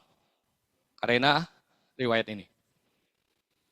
2012 ada PCO, 2016 hemoroid, 2017 radiokolpati, 2018 depresi disorder, 2020 gitu kan, sindromnya 2022 anxiety disorder, ya kan, itu kecemasan sama depresi gitu. Gitu. Hah? Dia nggak tahu ada riwayat ini. Seperti itu. Jadi artinya gini, ini kalau dibilang kan non disclosure ya teman-teman ya. Tapi bisa dibilang gini, terkadang ada beberapa orang bahkan diri saya pun sendiri kadang-kadang saya lupa saya pernah berobat apa aja. Dan kalau kita ke dokter kalau misalnya ngeliat kita masih oke-oke aja, bilang, oh nggak apa-apa, aman, katanya gitu, betul ya? Seperti itu. Ya kan kita nggak tahu namanya orang awam ya, seperti itu kan. Intinya gini loh, poinnya adalah dia klaimnya kanker teman-teman. Nggak ada hubungan semua dengan ini. Dan ini polis dibatalkan sepihak. Seperti itu. Ya, dan waktu itu proses untuk mediasi si AZ-nya itu nggak terima, kesebut dong ya saya ya. Gitu. MSI lagi asuransi micin itu lagi berjalan sekarang. Jadi mereka tetap menyatakan ini non disclosure kan. Terus kemudian dia dapat kartu nama saya dari orang lain. Seperti itu. Nanti saya akan share kartu nama saya itu. Kartu nama yang dimana idenya buat kalian juga. Itu menarik. Kelewatan. Udah stop aja di sini. Oke. Udah lewat 5 menit. Oke, jadi dia dapat kartu nama saya, terus kemudian dia ketemu saya, ikan, gitu. Mereka mau ketemu, dari pihak AZ-nya ini mau ketemu sama si klien ini di hari Selasa waktu itu. Ya, waktu itu di hari Selasa, dan kemudian singkat cerita, ya mau ditemuin tim legal, underwriting, terus kemudian bagian klaim, sama leader, sama agentnya. Ada 5 orang lah pokoknya waktu itu. Dan setengah 10 pagi. Terus dia minta waktu ke saya bilang, kebetulan waktu itu PFA saya bro. Kan saya bilang saya nggak bisa gitu kan. Ini saya ada belajar. Saya bilang, coba you telepon ke perusahaannya, minta mundur aja ke hari Rabu. Ya, harusnya boleh karena kita itu adalah raja sebagai klien gitu kan. Kayak Prudential aja mau ini kan minta telepon ke kita kan nanya kan. Dia telepon, wah mereka arogan sekali, nggak bisa tetap. Sampai si ibu itu teriak-teriak waktu itu di restoran, kalian jahat ya bla bla bla. Sampai akhirnya saya iba, saya bilang udah deh Ci, daripada you stres, apalagi saya lihat kan di sini dia banyak riwayat, ya riwayat depresi kan, seperti. Ya udah saya bilang, gini deh saya yang skip, makanya waktu itu saya nggak datang PFA itu, ya kan, saya skip, ya kan, saya temenin kamu, gitu temenin, ya, gitu. Ditanya saya siapa? Ya saya kasih ada kartu nama saya paralegal gitu kan. Terus ada yang telepon. Nasabah bawa pengacara. Gitu. Alhasil waktu itu tahu gak apa? Yang tim legal, UW, bagian klaim, leader, semua katanya pada bilang nggak bisa. Lagi cuti. Serius? Benar. Gitu. Akhirnya ikan kita buat surat. Kita buat surat, ikan gitu. Ya kita buat surat. Nah, alhasil ini. Tuh. Lagi kok kayaknya nggak sampai pengadilan. Gitu. Sudah kasih info kalau klaim disetujui cuma belum tahu nominalnya waktu itu. Ya. Kita kasih waktu 14 hari kerja. Ya, sampai waktu itu after lebaran, kayaknya kepotong lebaran. Ya. Tuh. Oke. Saya bilang kalau apa? Polisi juga nggak boleh dibatalkan ya. Seperti harus aktif. Oke. Oke. Nah, ini. Klaim udah cair ya, dia bilang gitu. 660 ini. Ya. Oke, ini bukti klaimnya yang dibayarkan. Seperti itu. Ya. Oke. Jadi ada klaim yang namanya yang tetelannya lah seperti itu ya. Jadi teman-teman gini, saya bantu kasih pencerahan. Waktu itu ada satu teman, dia dicumi-cumiin sama agent ini. Ya, udah ngambil PCB waktu itu tuh. Udah closing 100 juta API-nya. Kemudian dicumi-cumiin free look. Ya, terus saya bilang ya udah zoom aja sama saya. Bawa si agentnya ya sama nasabahnya. Kita zoom bareng gitu. Zoom bareng ya kan, kebetulan mau. Karena kan mungkin di atas angin kan gitu. Begitu zoom bareng saya kasih lihat case yang tadi. Gua lagi ada case ini. Lu bisa bantu gak? Terus begitu si agent bilang, oh nggak bisa ini, nasabahnya yang salah, non-disclosure gitu kan. Gitu kan? Semua pasti akan menyalahkan nasabahnya. Seperti itu. Nggak bisa. Dia bilang, yakin nih bro, nasabahnya nggak tahu lu, saya bilang. Gitu kan. Ya nggak bisa, dia bilang gitu kan. Gitu. Terus saya bilang, ya contoh lah, saya tanya sama si pemegang polisnya. Kok riwayat dari dulu sampai sekarang, inget gak? Ya nggak inget lah, dia bilang gitu kan. Ya kalau misalnya suatu saat kok misalnya ada riwayat itu, ya kan bisa kejadian seperti ini. Gitu kan. Saya bilang gitu. Terus dia bilang, terus gimana? Ya nggak bisa, itu kan ada pasalnya non-disclosure. Gitu. Bener nih nggak bisa nih, saya bilang gitu kan. Saya keluarin tadi, ini bisa dibayar. Kok bisa kok, gimana caranya? Dia bilang gitu kan. Terus saya bilang, ya inilah saya bilang, saya mengedepankan untuk membantu klien. Yang dimana menjadi haknya dia. Habis itu nasabah bilang, ya udah deh gini kita bicara bertiga aja, lu keluar aja dulu, katanya gitu kan. Gitu. Terus dia balik lagi, ambil polis pro, seperti itu teman-teman ya. Jadi kadang-kadang saya juga kesel kalau ada namanya melakukan twisting seperti itu teman-teman ya. Oke. Nah beda dengan Prudential teman-teman, ini case yang dari tim saya ya kan. Dia mau melakukan operasi HNP itu CTS ya. CTS yang trigger finger ya, gitu. Baru belum 2 tahun ya, otomatis investigasi dan ketahuan ada the Quervain seperti itu. The Quervain itu juga berhubungan dengan tangan seperti itu kan. Waktu itu saya make sure bahwa itu nggak ada hubungan dengan CTS-nya dan saya cuma pastikan saya bilang lu nggak usah khawatir, ya kan? Selama dokternya bilang itu nggak berhubungan dengan CTS ya pasti itu bisa di cover. Dan pasti saya bilang untuk the Quervain-nya ke depannya pasti akan dikecualikan, saya bilang gitu kan. Dan ini hasilnya betul tuh, lihat, ya kan? Keluar kan?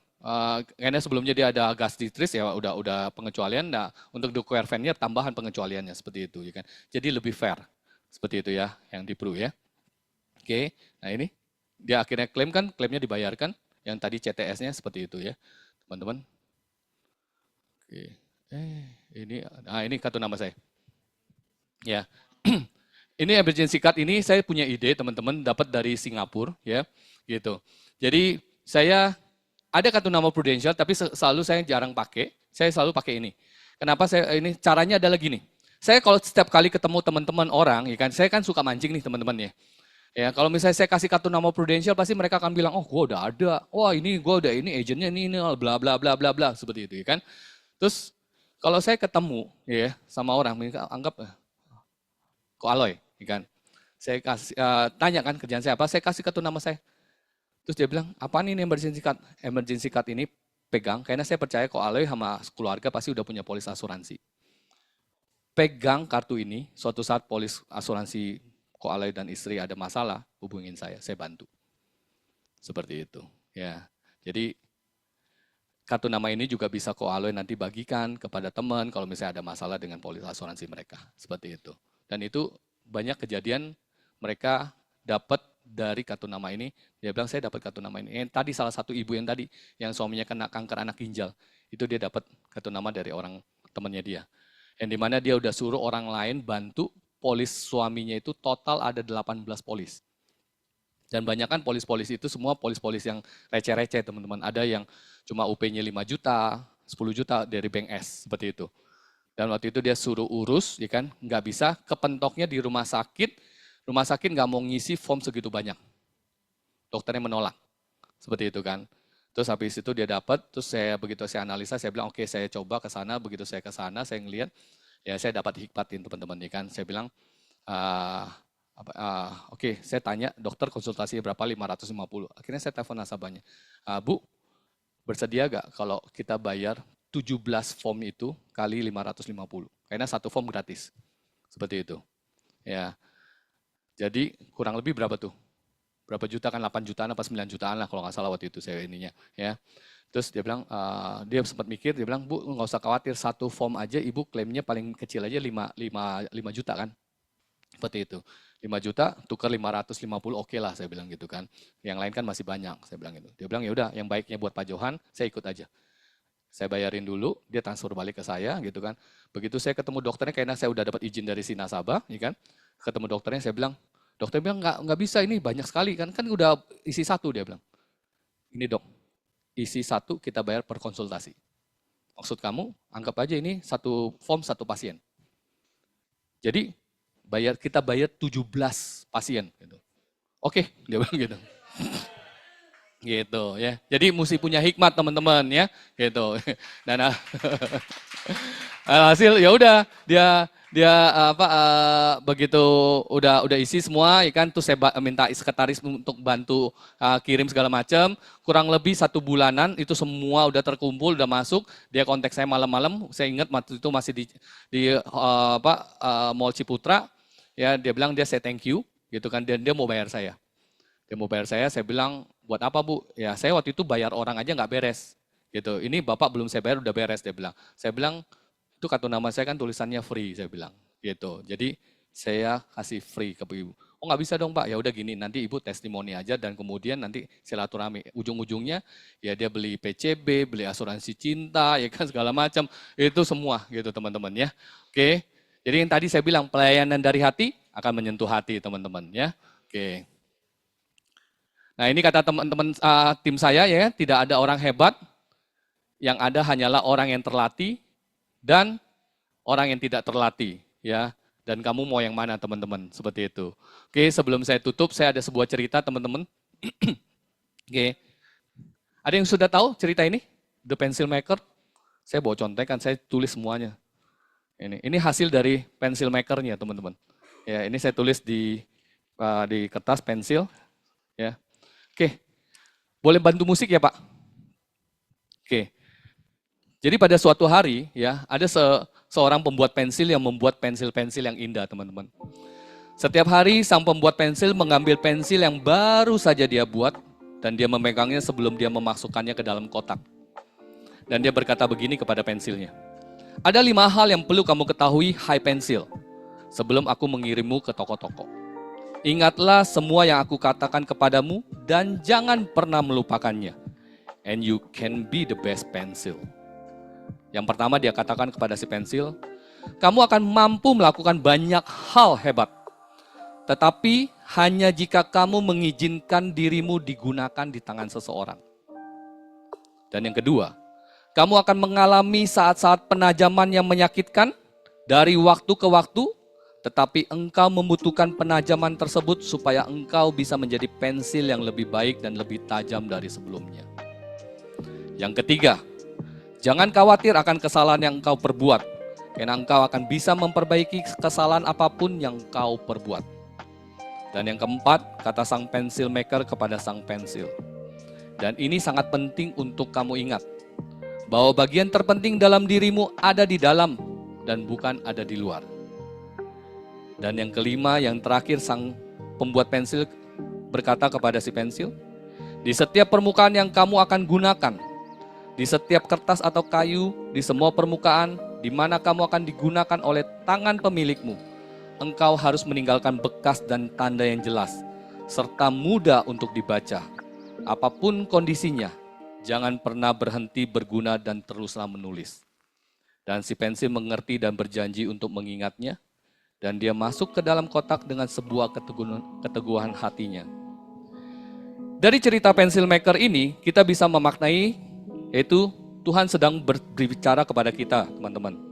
Bahwa Tuhan itu sudah menanamkan begitu banyak potensi yang ada dalam kehidupan saudara dan saya. Dan yang dia inginkan adalah agar kita berserah dan mau digunakan oleh tangannya, agar kita bisa meninggalkan bekas, meninggalkan mark atau tanda. Dan kalau kita bisa melakukan itu, saya yakin dan percaya kita akan menjadikan kehidupan kita menjadi lebih baik daripada sebelumnya.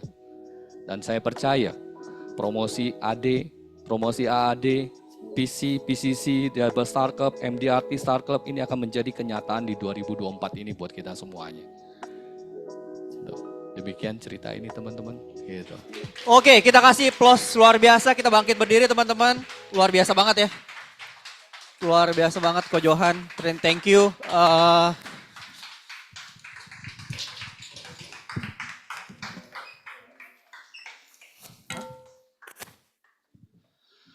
Oke, kita kasih Pak Pendi.